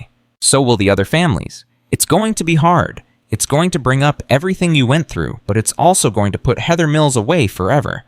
I'll be there, whatever you need. I know you will. You've been there from the beginning. When everyone else looked away, you jumped in." Maria hung up the phone and looked out the hotel window at the Boston skyline. Somewhere out there, Heather was sitting in a jail cell, finally facing consequences for everything she'd done. And somewhere in Miami, Sophia was safe. Oliver was healing, and Maria's mother was probably still holding that baseball bat, ready to fight anyone who threatened her family. Maria smiled despite her bruised throat and aching body. She had been invisible her whole life. Had been taught to stay quiet, stay small, stay out of the way. But she had refused to be invisible when it mattered. had refused to stay quiet when a child was in danger, had refused to stay out of the way when justice needed to be done, and because of that, at least 6 children would grow up without the shadow of Heather Mills hanging over them. It wasn't everything. Maria knew that. There were other predators out there, other children in danger, other families who needed someone to speak up for them, but it was a start, and sometimes a start was enough. Marcus Webb found Maria in the hotel lobby an hour later. "Our flight back to Miami leaves at 6 a.m., he said. "The Blakes are sending a car to pick you up at the airport." "Thank you for everything. Thank yourself. I've been doing this job for 20 years. I've never met anyone as brave as you." Maria shook her head. "I'm not brave. I was terrified the entire time." "That's what bravery is, being terrified and doing it anyway." Marcus handed her an envelope. "This is from the Blakes. They wanted you to have it." Maria opened the envelope. Inside, there was a check for more money than she'd ever seen in her life. "I can't accept this." "You can and you will. Victoria Blake's words, not mine." Marcus smiled. "Consider it a thank you for saving her son, and for giving her the chance to be a better mother." Maria stared at the check. Enough money to pay off her debts, to move to a better apartment, to send Sophia to a better school, to start over. She had spent so long being invisible, so long accepting that her life would always be a struggle. But maybe that didn't have to be true anymore. Maybe she could build something better. Not just for herself, but for Sophia, for her mother, for all the women like her who had been taught that their voices didn't matter. Maria tucked the check into her pocket and looked at Marcus Webb. "I need to ask you something." "What?" "You said you've been doing this job for 20 years, investigating people like Heather." "That's right." "Are there more of them? More predators targeting children?" Marcus's face grew serious. "More than you want to know. More than anyone wants to know." "Then I want to help you find them. I want to stop them before they hurt anyone." Marcus studied her for a long moment. "You've been through a lot. You have a daughter to think about. Are you sure you want to take on something like this?" Maria thought about Oliver Blake, about Lily Patterson, about all the children whose names she didn't know, but whose faces she would never forget. "I've never been more sure of anything in my life." Marcus nodded slowly. "Then welcome to the team." The trial began on a Monday morning in October, exactly 4 months after Maria had pulled Oliver Blake from that pool. Maria arrived at the Palm Beach County Courthouse at 7 a.m., 2 hours before the proceedings were scheduled to start. Her mother had insisted on coming with her. Sophia was staying with the Blakes, protected by their security team and surrounded by people who loved her. "You ready for this?" her mother asked. Maria looked at the courthouse doors. Behind them was Heather Mills. Behind them was the moment of truth she had been dreading and hoping for in equal measure. "No," Maria said honestly. "But I'm going anyway." The courtroom was packed. News cameras lined the back wall. Reporters filled the gallery. The families of Heather's victims sat together in the front row, united by tragedy and determination. Sarah Morrison caught Maria's eye and nodded. James Morrison was holding his wife's hand so tightly his knuckles were white. The Seattle family was there. The Denver family. The families from Texas and Georgia, all of them waiting for justice. And at the defense table sat Heather Mills. Maria hadn't seen her since Boston. 4 months in jail had changed Heather. Her blonde hair was darker now, pulled back in a severe ponytail. Her face was pale and thin, but her eyes were the same. Cold, calculating, dangerous. When Heather saw Maria enter the courtroom, she smiled. That same small, cruel smile from the wedding. The smile that said, "I know something you don't." Maria forced herself to look away. The prosecutor, a sharp woman named Catherine Chen, had spent weeks preparing Maria for this moment. "Heather's lawyer is going to attack your credibility," Catherine had warned. "He's going to paint you as a jealous employee who fabricated evidence. He's going to question your motives, your character, your sanity. Don't let him get under your skin." "What if he does Then you take a breath, you remember why you're here, and you tell the truth. The truth is the most powerful weapon we have." The judge entered. Everyone rose. The trial of Hannah Miller, also known as Heather Mills, had officially begun. Catherine Chen's opening statement was devastating. She laid out the evidence methodically. The text messages, the medical records, the testimony from 6 families across 5 states, the pattern of abuse spanning nearly a decade. "This defendant didn't just hurt children," Catherine said. "She terrorized them. She drugged them. She taught them that crying would only make things worse. And in at least one case, she killed." Heather's lawyer, a silver-haired man named David Morrison, rose for his opening statement. He was expensive. His suit probably cost more than Maria's car. His voice was smooth and confident. "The prosecution wants you to believe my client is a monster," he said. "But what they're not telling you is that every piece of evidence in this case comes from a single source. A cleaning woman with a grudge. A woman who illegally accessed my client's private communications. A woman who has openly admitted to stalking my client across state lines." Maria felt her stomach drop. He was going to make this about her. Not about Heather, not about the children, about Maria. "The truth is," David Morrison continued, "my client is a victim of a vindictive employee who couldn't accept her place in the world. A victim of wealthy families looking for someone to blame for their own parenting failures. A victim of a justice system that has presumed her guilty before a single piece of evidence has been presented." Maria wanted to scream, wanted to stand up and tell everyone in that courtroom exactly what kind of monster was sitting at the defense table, but Catherine had warned her about this too. "He's going to try to make you react. Don't. Every outburst hurts our case. Every emotional response gives him ammunition." So Maria sat still. She kept her face neutral. She waited. The first witness was Dr. Robert Hayes, Oliver Blake's pediatrician. He testified about the sedatives found in Oliver's system, about the bruises that couldn't be explained by normal childhood accidents, about the developmental regression Oliver had experienced during Heather's employment. David Morrison cross-examined him aggressively. "Doctor, isn't it true that young children often have unexplained bruises?" "Yes, but the pattern of injuries on Oliver Blake was consistent with, 'Yes or no, doctor, do children often have unexplained bruises?' 'Yes.' And isn't it true that some children are prescribed sedatives for sleep issues? 'In certain cases, but—' "Thank you, doctor. No further questions." Catherine objected. The judge sustained. But the damage was done. David Morrison was planting seeds of doubt. Reasonable doubt. The second witness was Sarah Morrison. She walked to the stand with tears already streaming down her face. "Mrs. Morrison," Catherine said gently, "can you tell us about your son Jacob?" Sarah's voice broke. "Jacob was the light of our lives. He was 8 months old when he died. Happy, healthy, perfect." She wiped her eyes. "And then one morning I went to check on him and he was gone."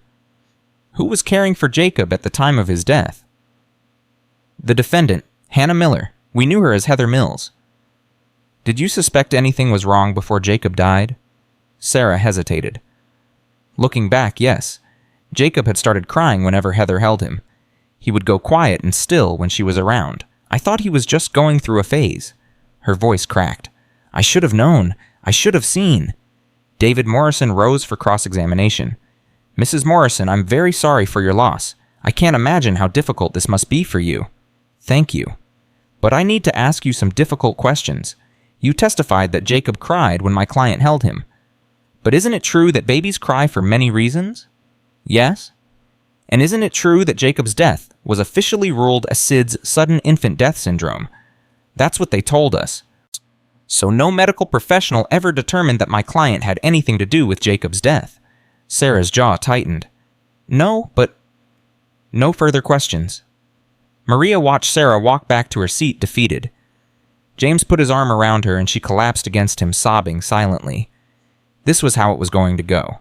David Morrison wasn't trying to prove Heather was innocent. He was trying to prove that no one could prove she was guilty, and so far it was working. Have you ever watched something terrible happen and felt powerless to stop it? Have you ever seen the truth right in front of you, but known that truth alone wasn't enough? Maria was feeling that now. Stay with me. Because what happens next changes everything. The third day of the trial, Maria was called to testify. She had rehearsed this moment 100 times with Catherine Chen, had practiced keeping her voice steady, had memorized every detail of what she'd witnessed, had prepared herself for the worst questions David Morrison could throw at her, but nothing could prepare her for actually sitting in that witness chair, looking out at the crowded courtroom and seeing Heather Mills staring at her with those cold, dead eyes. "Please state your name for the record," Catherine began. "Maria Santos. And what is your occupation?" "I'm a cleaning woman. I was working for a temp agency at the time of the incident." "Can you describe what happened on the day of the Blake wedding?" Maria took a deep breath. "I was carrying champagne glasses across the terrace when I saw Oliver Blake face down in the pool. Nobody else noticed, so I jumped in and pulled him out." "What happened after you rescued Oliver?" "His mother tried to take him from me, but Oliver screamed when she reached for him, and when the nanny Heather Mills approached, his screams got worse. He was terrified of her." Objection, David Morrison said. Speculation. The witness can't know what a baby was thinking. I'll rephrase, Catherine said. What did you observe about Oliver's behavior when the defendant approached? He screamed. He clawed at my shirt. He tried to climb away from her. I've never seen a child react like that to someone who was supposed to care for them. Maria described what she'd witnessed through the nursery window, the way Heather had threatened Oliver, the way she'd made him go quiet and still, the marks on his body. She described finding the text messages, the admissions about drugging Oliver, the references to Jacob Morrison being easy, and she described the confrontation, Heather's threats against Sophia, the syringe, the attack in the Blake mansion. Through it all, Heather sat perfectly still, her face expressionless, as if Maria were describing events that had happened to someone else. When Catherine finished her direct examination, David Morrison rose with a predator's smile. Ms. Santos, you testified that you illegally accessed my client's phone. Is that correct? I looked at her text messages, yes. And you did this without her permission or knowledge? Yes. In fact, you've admitted to following my client, surveilling her activities, and working with a private investigator to track her movements, correct? I was trying to protect Oliver Blake. That's not what I asked. Did you follow my client, yes or no? Maria's jaw tightened. Yes. Did you surveil her activities? Yes. Did you work with a private investigator to track her across state lines? Yes. David Morrison nodded slowly as if Maria had just confessed to a crime. Ms. Santos, you're a cleaning woman. You earn minimum wage. You live in a small apartment with your mother and daughter. He paused for effect. How much have the Blakes paid you since the incident at their pool? Maria hesitated. They gave me money for legal protection, and to help with expenses. How much? Catherine objected. Relevance, Your Honor.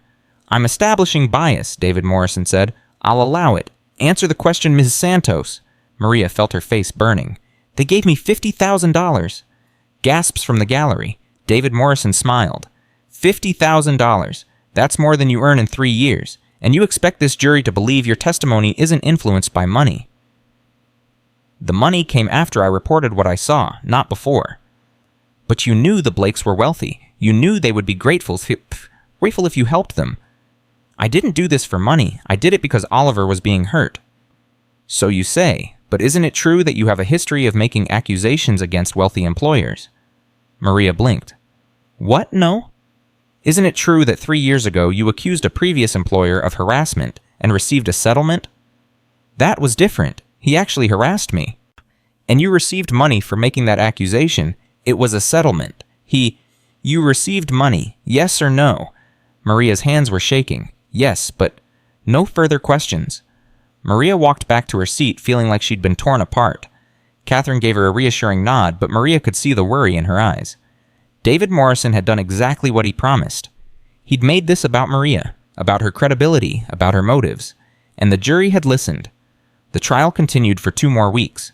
Witness after witness testified about Heather's pattern of abuse. Medical experts explained how children could be drugged without leaving obvious traces. Psychologists described how abusers manipulated families and children.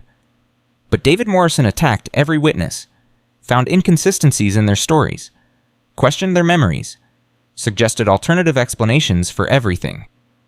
By the time the prosecution rested, Maria wasn't sure which way the jury would go. Then came the defense's turn. David Morrison's first witness was a psychologist who testified about false memory syndrome. His second witness was a former colleague of Heather's who described her as dedicated and caring. His third witness was Heather's foster mother, who tearfully described how Hannah had been abused as a child. She's a victim herself, the foster mother said. She would never hurt a child. She knows what that feels like. Maria wanted to scream. They were turning Heather into the victim, making the jury feel sorry for her.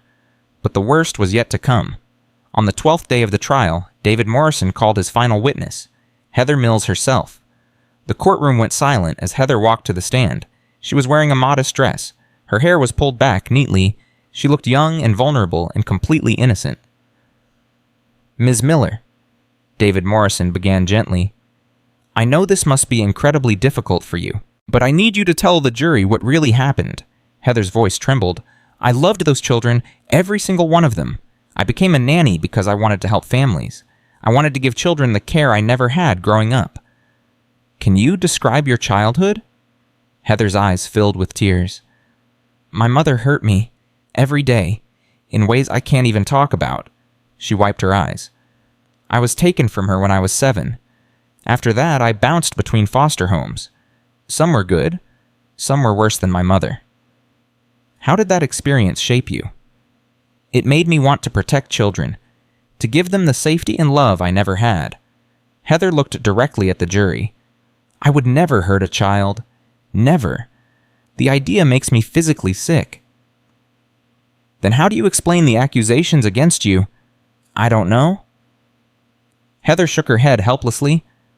I've asked myself that question every day since this nightmare began. The only explanation I can think of is that Maria Santos misunderstood what she saw, or that she wanted money from the Blakes and decided I was an easy target. What about the text messages? The ones where you allegedly admitted to drugging Oliver Blake. Those messages were jokes. Dark humor between me and my boyfriend. We have a twisted sense of humor. I never thought anyone would take them seriously. And Jacob Morrison, the baby who died while you were his nanny? Heather's tears flowed freely now. That was the worst day of my life. I loved Jacob. When I found him that morning, I tried to save him. I did CPR, I called 911, I did everything I could. She covered her face with her hands. The doctors said it was SIDS. They said I couldn't have prevented it. But I've blamed myself every day since. Maria listened to Heather's testimony with growing horror. She was good. She was very, very good. Every word, every tear, every trembling syllable was designed to make the jury believe she was the victim, and from the looks on some of their faces, it was working. Catherine Chen's cross-examination was aggressive. Ms. Miller, you testified that the text messages about drugging Oliver were jokes. Is that correct? Yes? And the message about Jacob Morrison being easy, that was a joke too. Heather hesitated. It was taken out of context. What context would make that statement acceptable? I don't remember the exact conversation, but I know I would never joke about a child's death. You also testified that you loved Jacob Morrison, that you tried to save him. Yes? Then why didn't you call 911 for 7 minutes after you found him? The courtroom went still. Heather's face flickered. I was in shock. I didn't know what to do. You didn't know to call 911. On an emergency number that every American child learns before they're 10 years old. I was panicking. Or maybe you were waiting, making sure there was nothing left to save. Objection, David Morrison shouted. Withdrawn, Catherine said. But the damage was done. Ms. Miller, let me ask you about your name. Your real name is Hannah Miller, is that correct? Yes. Why did you change it? I wanted a fresh start, after everything that happened in my childhood, or maybe because you were investigated for child abuse in Oregon, because changing your name made it harder for families to find out about your past. That investigation was dropped. I was never charged. Because the child was too young to testify, just like all your victims. I don't have victims. I haven't done anything wrong. Heather's composure cracked. For just a second, Maria saw the real woman underneath, the rage, the desperation, the cold calculation. The jury saw it too. After 2 weeks of testimony, closing arguments, and deliberation, the jury reached a verdict. Maria sat in the courtroom with her heart pounding. Sarah Morrison was holding her hand. The Blakes were sitting behind them. Everyone who had been touched by Heather's evil was there waiting to learn if justice would be served. The judge asked the jury foreman to read the verdict. On the count of assault with a deadly weapon against Maria Santos, we find the defendant guilty. Relief flooded through Maria, but there were more counts to come. On the count of child abuse against Oliver Blake, we find the defendant guilty. Victoria Blake burst into tears. William pulled her close. On the count of child endangerment resulting in death of Jacob Morrison, we find the defendant guilty. Sarah Morrison collapsed against her husband, sobbing. Maria felt tears streaming down her own face. The verdict continued. Guilty on 6 counts of child abuse. Guilty on 2 counts of administering harmful substances to minors. Guilty on multiple counts of assault and intimidation. Heather sat perfectly still as each verdict was read. Her face showed nothing, but her hands were shaking. When the last verdict was announced, the judge ordered Heather to rise for sentencing. Hannah Miller, also known as Heather Mills, this court has found you guilty on all counts. Your crimes represent a systematic pattern of abuse against the most vulnerable members of our society. You targeted children who could not speak for themselves. You exploited families who trusted you with their most precious possessions. You showed no remorse, no compassion, and no humanity. The judge paused. It is the sentence of this court that you serve life in prison without the possibility of parole. May God have mercy on your soul, because this court has none to give." The courtroom erupted. Cameras flashed. Reporters shouted questions. The families of Heather's victims embraced each other, crying with relief and grief and vindication. Maria sat in her seat, unable to move. It was over. After everything, after all the fear and the doubt and the danger, it was finally over. Heather was being led away in handcuffs when she stopped and turned. Her eyes found Maria across the crowded courtroom, and she smiled. That same cold, cruel smile from the wedding, from the nursery, from every nightmare Maria had suffered for the past 4 months. Then she was gone. Maria walked out of the courthouse into bright October sunshine. Reporters swarmed around her, but she pushed through them without speaking. She found a quiet corner away from the cameras and leaned against a wall, trying to breathe. Sarah Morrison found her there. "Maria?" Sarah pulled her into a tight hug. Thank you for not giving up. Thank you for fighting when nobody else would. I couldn't save Jacob. I'm sorry. You saved Oliver. You saved Lily Patterson. You saved all the children Heather would have hurt if she'd been allowed to continue." Sarah pulled back and looked Maria in the eyes. "You gave my son justice. That's more than I ever dared hope for." James Morrison joined them. He shook Maria's hand, then pulled her into a hug. "We owe you everything," he said. "If there's ever anything you need, anything at all, you call us." Victoria and William Blake approached next. Victoria was still crying, but she was smiling too. "How can we ever thank you?" Victoria asked. "You already have. Oliver is alive. That's all the thanks I need." "It's not enough." William's voice was thick with emotion. "You risked your life for our son. You stood up when everyone else looked away. You fought a monster and won." "We all fought her," Maria said. "Together." She looked at the families gathered around her. The Morrisons, the Blakes, the families from Seattle and Denver and Texas and Georgia. All of them united by tragedy. All of them survivors. "Heather wanted us to stay invisible," Maria said. "She counted on people like us being too scared to speak up. But we weren't invisible. We weren't quiet. And now she's going to spend the rest of her life in a cell because we refuse to look away. Have you ever wondered what makes someone a hero? It's not superpowers. It's not fame or fortune. It's the choice to do the right thing when it would be so much easier to do nothing. Maria Santos made that choice. And because of her children are safe tonight who would otherwise be in danger. But her story isn't over yet." That evening, Maria picked up Sophia from the Blake mansion. Her daughter ran into her arms with a force that almost knocked her down.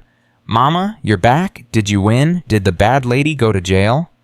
Maria held her daughter tight, breathing in the scent of her hair, feeling her small heart beating against her chest. "Yes, baby, the bad lady went to jail. She's never going to hurt anyone again." Sophia pulled back and studied her mother's face with that uncanny perception children sometimes have. "Mama, are you okay? You look tired." Maria laughed. "I am tired, but I'm also happy, very, very happy." Her mother was waiting in the car. She hugged Maria with tears in her eyes. "Your father would be so proud of you," she whispered. "So proud." Maria thought about her father, about how he'd tried to do the right thing and paid with his life, about how the system had failed him, but it hadn't failed her. Not this time. This time the system had worked. Justice had been served. Maybe things really could change. Maybe the world really could be better than it was. Or maybe it just needed people who were willing to fight for it. On the drive home, Sophia fell asleep in the back seat. Maria's mother was quiet, lost in her own thoughts. Maria's phone buzzed. A text from Marcus Webb. "Congratulations, you did it. Ready for the next one." Maria smiled and typed her reply. "Give me a week with my family, then I'm ready." Because Heather Mills wasn't the only predator out there. There were others, hiding in wealthy homes, targeting vulnerable children, trusting that nobody would notice, nobody would care, nobody would speak up, but Maria would notice. Maria would care. Maria would speak up. She had spent 32 years being invisible, learning to stay quiet, learning to look away. Not anymore. From now on, Maria Santos would be seen, would be heard, would be feared by anyone who thought they could hurt a child and get away with it. The cleaning woman had become a warrior. 1 year later, Maria stood in front of her bathroom mirror adjusting a dress she never thought she would own. It was simple but elegant, navy blue, well made, the kind of dress worn by women who mattered, women who were seen. Sophia appeared in the doorway, her eyes wide with wonder. "Mama, you look like a movie star." Maria laughed. "I look like a cleaning lady who finally got a nice dress." "You're not a cleaning lady anymore." Maria turned and looked at her daughter. Sophia was 10 now, taller than she'd been a year ago, wiser in ways that broke Maria's heart. She had seen things no child should see, had learned that the world could be cruel and dangerous, but she had also learned that one person could make a difference, that courage mattered, that standing up for what was right was worth any cost. "You're right," Maria said. "I'm not a cleaning lady anymore." Her mother appeared behind Sophia. "The car is here. Victoria Blake sent her driver." "Of course she did." Maria gathered her purse and took one last look in the mirror. The woman staring back at her was unrecognizable, not because of the dress or the makeup or the carefully styled hair, but because of what was in her eyes. Confidence, purpose, strength. A year ago, Maria Santos had been invisible, had spent her life cleaning up after people who never learned her name, had accepted that she would always be poor, always be overlooked, always be less than. Now she was something else entirely. The drive to the Blake mansion took 20 minutes. Maria spent it remembering everything that had happened since the trial. The interviews, the book deals, the speaking invitations, the foundation she had started with the Blakes helped to protect children from abuse. None of it felt real. Sometimes Maria woke up in the middle of the night, convinced she was still in her tiny apartment, still carrying champagne glasses for people who looked right through her. Then she would remember Oliver's face when she pulled him from the pool, remember Heather's cold eyes, remember the jury foreman reading guilty over and over again, and she would know this was real, all of it. The Blake mansion looked different now. Security cameras everywhere. New locks on every door. A full-time security team that Victoria had hired after Heather's arrest. The Blakes would never be careless again. They had learned that lesson the hardest way possible. Rosa Martinez met Maria at the door with a huge smile. "Look at you so fancy." Maria hugged the older woman. "I'm still the same person, Rosa." "No, you're not. You're better, stronger, braver." Rosa pulled back and studied Maria's face. "I should have spoken up when I saw what was happening. I was a coward." "You were scared. We all were." "But you acted anyway. That's the difference." Rosa squeezed Maria's hands. "I'm proud of you, mija. So proud." The party was in the backyard. Not the elaborate production of the wedding, but something smaller, more intimate. Just family and close friends gathered to celebrate Oliver Blake's 2nd birthday. Victoria spotted Maria immediately and rushed over. "Maria, thank God you're here. Oliver's been asking for you all morning. He remembers me." "Of course he remembers you. You're his hero." Victoria grabbed Maria's hand and pulled her toward the birthday boy. Oliver was playing in a sandbox building something with intense concentration. He looked healthy, happy, normal, nothing like the terrified child Maria had pulled from the pool a year ago. When Oliver saw Maria, his whole face lit up. "Ria?" he shouted, using the name he'd given her because Maria was too hard to pronounce. He scrambled out of the sandbox and ran toward her with his arms outstretched. Maria knelt down and caught him in a hug. Oliver pressed his face against her shoulder, and for a moment she was back in that day, holding a drowning baby, feeling his heart beat against her chest, promising herself she would protect him no matter what. "Happy birthday, little man," Maria whispered. Oliver pulled back and grinned at her. "I'm 2 now. I know, you're getting so big." "Mama says I can have cake. Want some cake?" Maria laughed. "Maybe later." William Blake approached with a warm smile. "Maria, thank you for coming." "Thank you for inviting me." "Are you kidding? You're family now. You'll always be family." William's voice grew serious. "We owe you everything. There's no way to repay what you did." "You've already done more than enough." It was true. The Blakes had funded Maria's foundation, had connected her with lawyers, politicians, child protection advocates, had opened doors that would have been forever closed to a cleaning woman from Little Havana. But more than that, they had given her something she'd never had before. Respect, recognition, the knowledge that her voice mattered. The party continued around them. Children laughing, adults talking, normal sounds of a normal celebration. But Maria couldn't shake the feeling that someone was watching her. She turned and found Victoria staring at her with tears in her eye. "I was going to wait until later," Victoria said, "but I can't. I need to show you something." Victoria led Maria inside the house to a room Maria had never seen before. It was an office, but the walls were covered with photographs, children's faces, dozens of them. "These are the children your foundation has helped," Victoria said, In the past year, you've trained over 200 families to recognize signs of abuse. You've helped police identify 6 more predators. You've saved lives, Maria, so many lives. Maria stared at the photographs. She recognized some of the faces. Lily Patterson, the baby in Boston, who had almost become Heather's next victim. Emily Chen, who was finally getting therapy for what Heather had done to her years ago. A dozen others she had met through the foundation. I didn't do this alone, Maria said.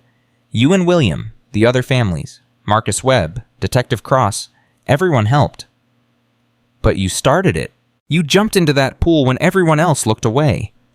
Victoria took Maria's hands. I need to tell you something. Something I've never told anyone. Maria waited. The morning of my wedding, I noticed Oliver was acting strange. He didn't want to be near Heather. He kept crying and reaching for me. Victoria's voice cracked. I knew something was wrong. I felt it in my gut, but I ignored it because I was too busy being a bride, too focused on my perfect day. Victoria. Let me finish. I ignored my instincts and my son almost died. I will live with that guilt for the rest of my life. Victoria wiped her eyes. But you didn't ignore your instincts. You were a stranger, a worker, someone with everything to lose, and you still acted. You saved my son when I failed to protect him. Maria felt tears streaming down her own face.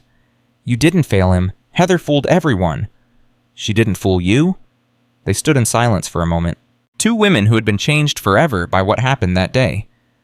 I've been working on something, Victoria said finally. A law. William's been talking to senators. We're calling it Oliver's Law. What does it do? Requires background checks for all childcare workers across all 50 states. Creates a national registry of people investigated for child abuse. Makes it harder for predators like Heather to change their names and disappear. Maria's heart swelled. That's incredible. It was your idea. You said Heather kept getting hired because nobody asked the right questions. We want to make sure the right questions get asked every time. Do you think it will pass? I don't know, but we're going to fight for it, just like you fought for Oliver. Victoria smiled through her tears. The cleaning lady and the billionaire's wife changing laws together. Who would have thought? Maria laughed. Not me. A year ago, I didn't think I could change anything. And now? Maria looked at the photographs on the wall. All those children, all those families, all those lives touched by her choice to speak up.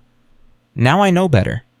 What would you do with a second chance at life? If everything you thought was impossible suddenly became possible, how would you use that power? Maria Santos found out. And her answer changed the world. The party moved into the evening. Maria found herself sitting with Sarah and James Morrison, watching Oliver play with the other children. He's doing so well, Sarah said. You'd never know what he went through. Children are resilient, James added.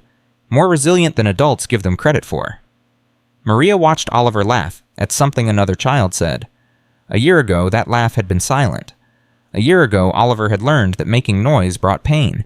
Now he was just a normal 2-year-old, loud, messy, joyful, the way children were supposed to be. How are you doing? Maria asked Sarah. Really? Sarah was quiet for a moment. Some days are harder than others. I still think about Jacob every day. Still wonder what he would have been like if he'd lived. That never goes away, does it? No, but it gets easier to carry. Sarah reached over and squeezed Maria's hand. Knowing Heather is in prison helps. Knowing she'll never hurt another child helps. Knowing Jacob's death meant something, that it led to changes that will protect other children. That helps most of all. Maria nodded. She understood. The pain didn't disappear. It just transformed into purpose. The foundation is naming a scholarship after Jacob, Maria said, for children who've survived abuse, to help them get therapy education support. Sarah's eyes filled with tears. You didn't have to do that. Yes, I did. Jacob deserves to be remembered, not as a victim, but as someone whose life mattered. James put his arm around his wife. Thank you, Maria, for everything. Maria's phone buzzed. A text from Marcus Webb. Need you in Chicago, found another one. Maria's stomach tightened. Another predator, another child in danger, another fight waiting to be fought. I have to go, she told the Morrisons. Work. Sarah nodded, understanding. Go save another child. Maria found Sophia playing with Oliver and the other children. Her daughter looked up with knowing eyes. You have to leave. Yes, baby, but I'll be back in a few days. Is someone in trouble? Maria knelt down to Sophia's level. Yes, a child needs help. Sophia was quiet for a moment. Then she hugged Maria tight. Go help them, Mama. I'll be okay. Maria kissed her daughter's forehead. I love you so much. I love you too. Be careful. Maria found Victoria and explained that she needed to leave. Victoria didn't ask questions. She just called her driver and handed Maria an envelope. What's this funding? Emergency funds for whatever you need in Chicago. Victoria, I can't keep taking your money. You're not taking it. You're using it to protect children. That's what the foundation is for. Victoria hugged her. Call me when you land, and come back safe. The flight to Chicago was 3 hours. Maria spent it reviewing the file Marcus had sent. The suspect was a man named Thomas Reed, 42 years old, private music teacher who worked with young children. 3 families had reported concerns to police, but there wasn't enough evidence for an arrest. The pattern was familiar. Charming, professional, above suspicion, just like Heather. Maria landed at O'Hare at 10 p.m. Marcus was waiting for her at the airport. Thanks for coming so fast. Tell me what we know. Marcus drove while he talked. Thomas Reed had been teaching piano in the Chicago suburbs for 15 years. He had an excellent reputation. Parents loved him. Children seemed to adore him. But 3 months ago, a mother noticed her 7-year-old daughter was afraid to go to piano lessons. The girl wouldn't say why, just begged her mother not to make her go. The mother trusted her instincts. She pulled her daughter out of lessons and started asking questions. Other parents reported similar concerns. Children who didn't want to go to Mr. Reed's house. Children who had nightmares. Children who had become withdrawn and anxious. But when police interviewed the children, they couldn't get clear statements. The kids were too young, too scared, too confused to explain what had happened. Sound familiar? How many children? Maria asked. At least 6 that we know of, probably more. And the police can't do anything. Not without evidence, and these kids are too traumatized to testify. Marcus glanced at her. That's where you come in. What do you mean? You have a gift, Maria. Children trust you. They open up to you in ways they don't with police or social workers. Marcus pulled into a hotel parking lot. I've arranged for you to meet with one of the families tomorrow. The mother's name is Jennifer Walsh. Her daughter Emma is 8. Maria didn't sleep that night. She kept thinking about Emma Walsh, about all the children Thomas Reed had hurt, about how she was supposed to help them when the police couldn't. The next morning, she met Jennifer Walsh at a coffee shop. Jennifer was in her 30s with tired eyes and nervous hands. Thank you for seeing me, Jennifer said. I've read about you, what you did to that nanny, how you saved that baby. I just did what anyone would do. No, you didn't. Most people look away. You jumped in. Jennifer's voice broke. I need you to help my daughter. She won't talk to me, won't talk to the police, won't talk to anyone about what Mr. Reed did. What makes you think she'll talk to me? I don't know if she will, but you're my last hope. Jennifer's eyes filled with tears. Emma used to be so happy, so full of life. Now she barely speaks. She has nightmares every night. She flinches when anyone touches her. Maria felt the familiar rage building inside her, the same rage she'd felt when she watched Heather hurt Oliver. Can I meet her? Yes, please. She's at home with my mother. Maria followed Jennifer to a modest house in a quiet neighborhood. Inside, she found Emma sitting on the couch staring at nothing. The girl was small for her age with dark hair and haunted eyes. Maria sat down on the opposite end of the couch. Not too close. Not threatening. Hi, Emma. My name is Maria. Emma didn't respond. Didn't even look at her. Your mom told me you like playing piano. A tiny flinch, almost invisible. I used to play piano when I was young, Maria continued. I wasn't very good. My fingers were too clumsy. Nothing. But I loved music, still do. My daughter Sophia loves music too. She sings in her school choir. Emma's eyes flickered toward Maria for just a second. Sophia is 10. She's really brave. Last year, something scary happened to someone we know, and Sophia was scared. But she didn't let the fear stop her. She kept going to school, kept seeing her friends, kept living her life. Emma was listening now, Maria could tell. It's hard to be brave when you're scared. It's the hardest thing in the world. Maria's voice softened. But sometimes being brave doesn't mean not being scared. It means being scared and doing the right thing anyway. Emma's lower lip trembled. I was scared once, Maria said. Really scared. A bad person was hurting a baby. I knew if I said something, the bad person might hurt me too. Might hurt my daughter, but I couldn't stay quiet, because the baby needed someone to protect him. A tear rolled down Emma's cheek. Emma, I know you're scared. I know something bad happened, and I know you don't want to talk about it because talking about it makes it real. Maria moved slightly closer. But there are other children, other kids who go to Mr. Reed's house, and if nobody speaks up, they're going to get hurt too. Emma started crying, silent tears streaming down her face. You're not alone, Maria said. I'm here, your mom is here, and if you tell us what happened, we're going to make sure Mr. Reed never hurts anyone again. Emma looked at Maria for the first time, really looked at her, and in that moment something broke open. He said no one would believe me, Emma whispered. He said I was special, that what we did was our secret. Maria felt her heart shatter into a million pieces, but she kept her voice steady. He lied, Emma. What he did to you was wrong, and people will believe you. I believe you. Emma crawled across the couch and buried herself in Maria's arms. She started sobbing, and the words poured out. Everything Thomas Reed had done. Every touch, every threat, every manipulation. Jennifer stood in the doorway, crying silently. Maria held Emma and let her talk, recording everything on her phone with Jennifer's permission. When Emma finished, she looked up at Maria with red-rimmed eyes. Am I in trouble? No, baby, you're not in trouble. He's in trouble because of how brave you were. I don't feel brave. That's okay. Brave people never feel brave. They just do the right thing anyway. 2 days later, Emma Walsh's testimony led to Thomas Reed's arrest. 4 other children came forward after Emma. Their stories corroborated hers. Thomas Reed was charged with multiple counts of child molestation. Maria was there when they put him in handcuffs. She watched him walk past her, and for just a second, their eyes met. He didn't look like a monster. He looked ordinary, normal, like anyone's neighbor or friend or music teacher. That was the terrifying part. Monsters rarely looked like monsters. They looked like Heather Mills, like Thomas Reed, like anyone who had learned to hide their darkness behind a friendly smile.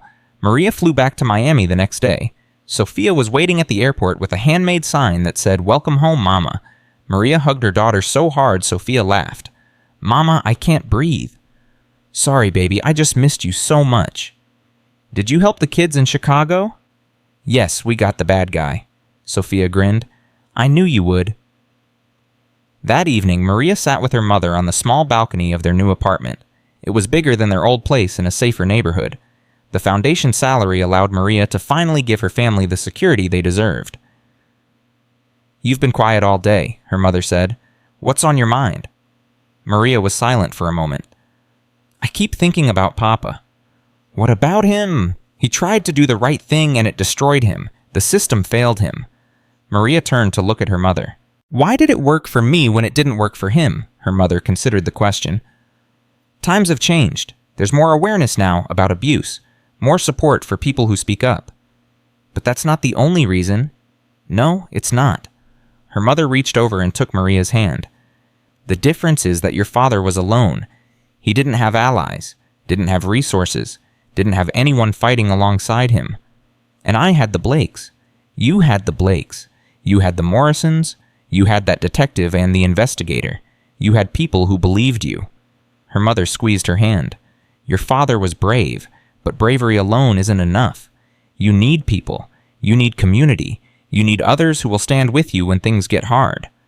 Maria thought about that, about how different her life might have been if she'd confronted Heather alone, without Rosa's warnings, without Elena Vasquez's testimony, without Victoria Blake's resources. She might have ended up like her father, destroyed by a system that protected the powerful and crushed the powerless. But she hadn't been alone, and that had made all the difference. "I want to tell Papa's story, Maria said suddenly. "What? His story? What happened to him? I want to include it in my book." Maria turned to face her mother fully. "People need to know that speaking up doesn't always end in victory, that sometimes the system fails, that sometimes the good guys lose. Why would you want to tell that story? Because it's the truth, and because it shows how far we still have to go." Maria's voice hardened. "I'm not a hero, Mama. I got lucky. I had the right people in my corner at the right time. But there are thousands of people like Papa who spoke up and got crushed. Their stories matter too." Her mother was quiet for a long time. When she finally spoke, her voice was thick with emotion. Tell his story. Tell the world what happened to him. And make sure they know he was a good man who tried to do the right thing. I will, Mama. I promise. This is not a fairy tale. This is real life. In real life, justice doesn't always win. Good people get hurt. Bad people get away. But that doesn't mean we stop fighting. It means we fight harder. Because every child saved, every predator caught, every voice raised against injustice brings us one step closer to the world we want to live in. 6 months later, Maria stood at a podium in Washington, D.C. The room was full of senators, representatives, journalists, and advocates. They had gathered to witness the signing of Oliver's Law, the legislation Victoria Blake had been fighting for. Maria had been asked to speak before the signing. She looked out at the crowd and felt the familiar flutter of nervousness. Public speaking still terrified her. She was still, in some ways, the invisible cleaning woman who had learned to stay quiet and not cause trouble. But she had also learned that her voice mattered, that her story could change things. "1.5 years ago, Maria began. I was a cleaning woman at a wedding. I carried champagne glasses for people who never learned my name. I was invisible, a nobody." She paused, letting the words sink in. "And then I saw a baby drowning, and something inside me refused to look away." Maria told her story, the pool, Oliver's terror, the confrontation with Heather, the trial, the aftermath. "I'm not here to tell you I'm special," Maria said. "I'm not. I'm just someone who made a choice, the choice to act when it would have been so much easier to do nothing." She looked at Victoria Blake sitting in the front row with Oliver on her lap. The little boy was sleeping peacefully, unaware of the significance of the moment. "But I couldn't have done it alone. I needed allies, resources, people who believed me when the system wanted to dismiss me." Maria's voice grew stronger. Oliver's Law is about making sure the next person who speaks up has those same advantages. It's about creating a system where the right questions get asked before children get hurt, where predators can't just change their names and disappear. She looked directly into the cameras. If you're watching this and you've seen something wrong, something that made your gut twist with fear, I want you to know that your voice matters. Your instincts matter. You are not invisible even when the world tries to make you feel that way. Maria took a breath. The woman who hurt Oliver Blake is in prison now. She'll never hurt another child. But there are others out there, others who look normal, who seem kind, who hide their darkness behind friendly smiles. The only way to stop them is for all of us to refuse to look away, to speak up even when it's dangerous, to protect children who can't protect themselves. She stepped back from the podium. "Thank you." The applause was thunderous. Maria found herself surrounded by people who wanted to shake her hand, thank her, tell her she was an inspiration. But she only cared about one person. Sophia ran toward her through the crowd, her face glowing with pride. "Mama, you were amazing." Maria hugged her daughter. "You think so? Everyone's crying. That senator in the back is crying." Maria laughed. "I hope that's a good thing." The president signed Oliver's Law that afternoon.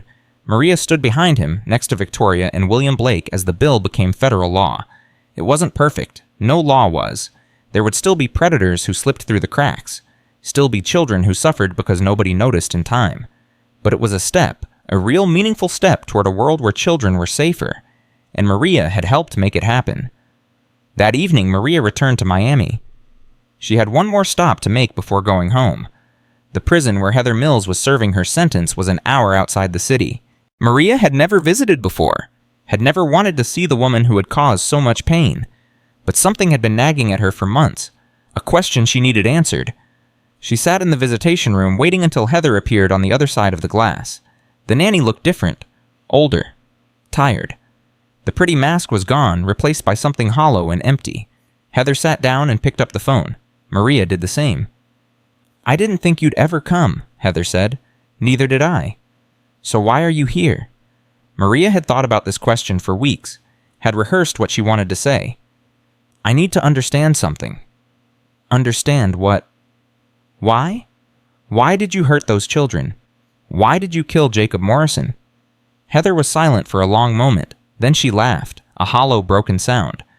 "You want a reason? Some trauma that explains everything? Some moment where I became a monster?" "Yes." "Sorry to disappoint you." Heather leaned closer to the glass. "I hurt those children because I could, because their parents were too busy and too stupid to notice, because children are so easy to control, so easy to silence." Maria felt sick. That's it. No remorse, no regret. What would be the point? Feeling sorry doesn't change anything. Heather tilted her head, studying Maria with those cold eyes. You want to know the truth? I was good at what I did. Better than good. I fooled everyone for almost a decade. The only reason I'm here is because of you. I'm not the only reason. You hurt too many children. Eventually someone would have noticed. Maybe, maybe not. Heather smiled, that same cold, cruel smile. But you're the one who stopped me. You, the invisible cleaning woman. It's almost funny. Maria stood up. She had gotten her answer. Not the answer she wanted, but the truth. I hope you rot in here, Maria said. I probably will, but I'll die knowing I was right about one thing. What's that? Heather pressed her hand against the glass.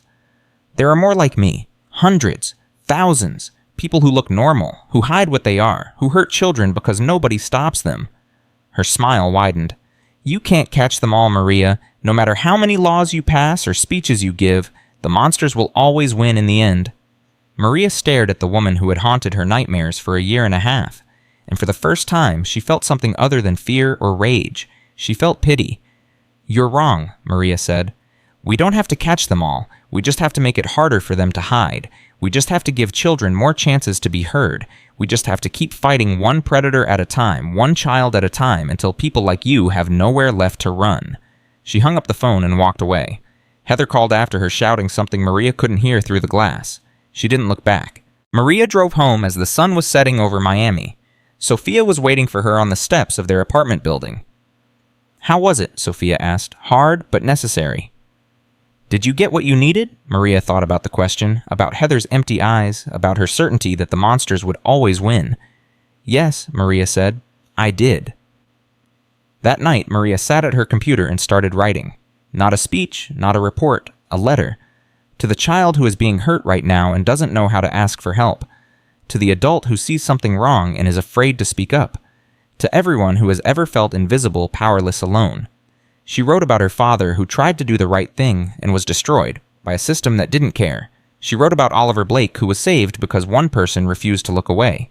She wrote about Heather Mills who proved that evil could hide behind the most beautiful masks. And she wrote about herself. The cleaning woman who jumped into a pool and discovered she could change the world.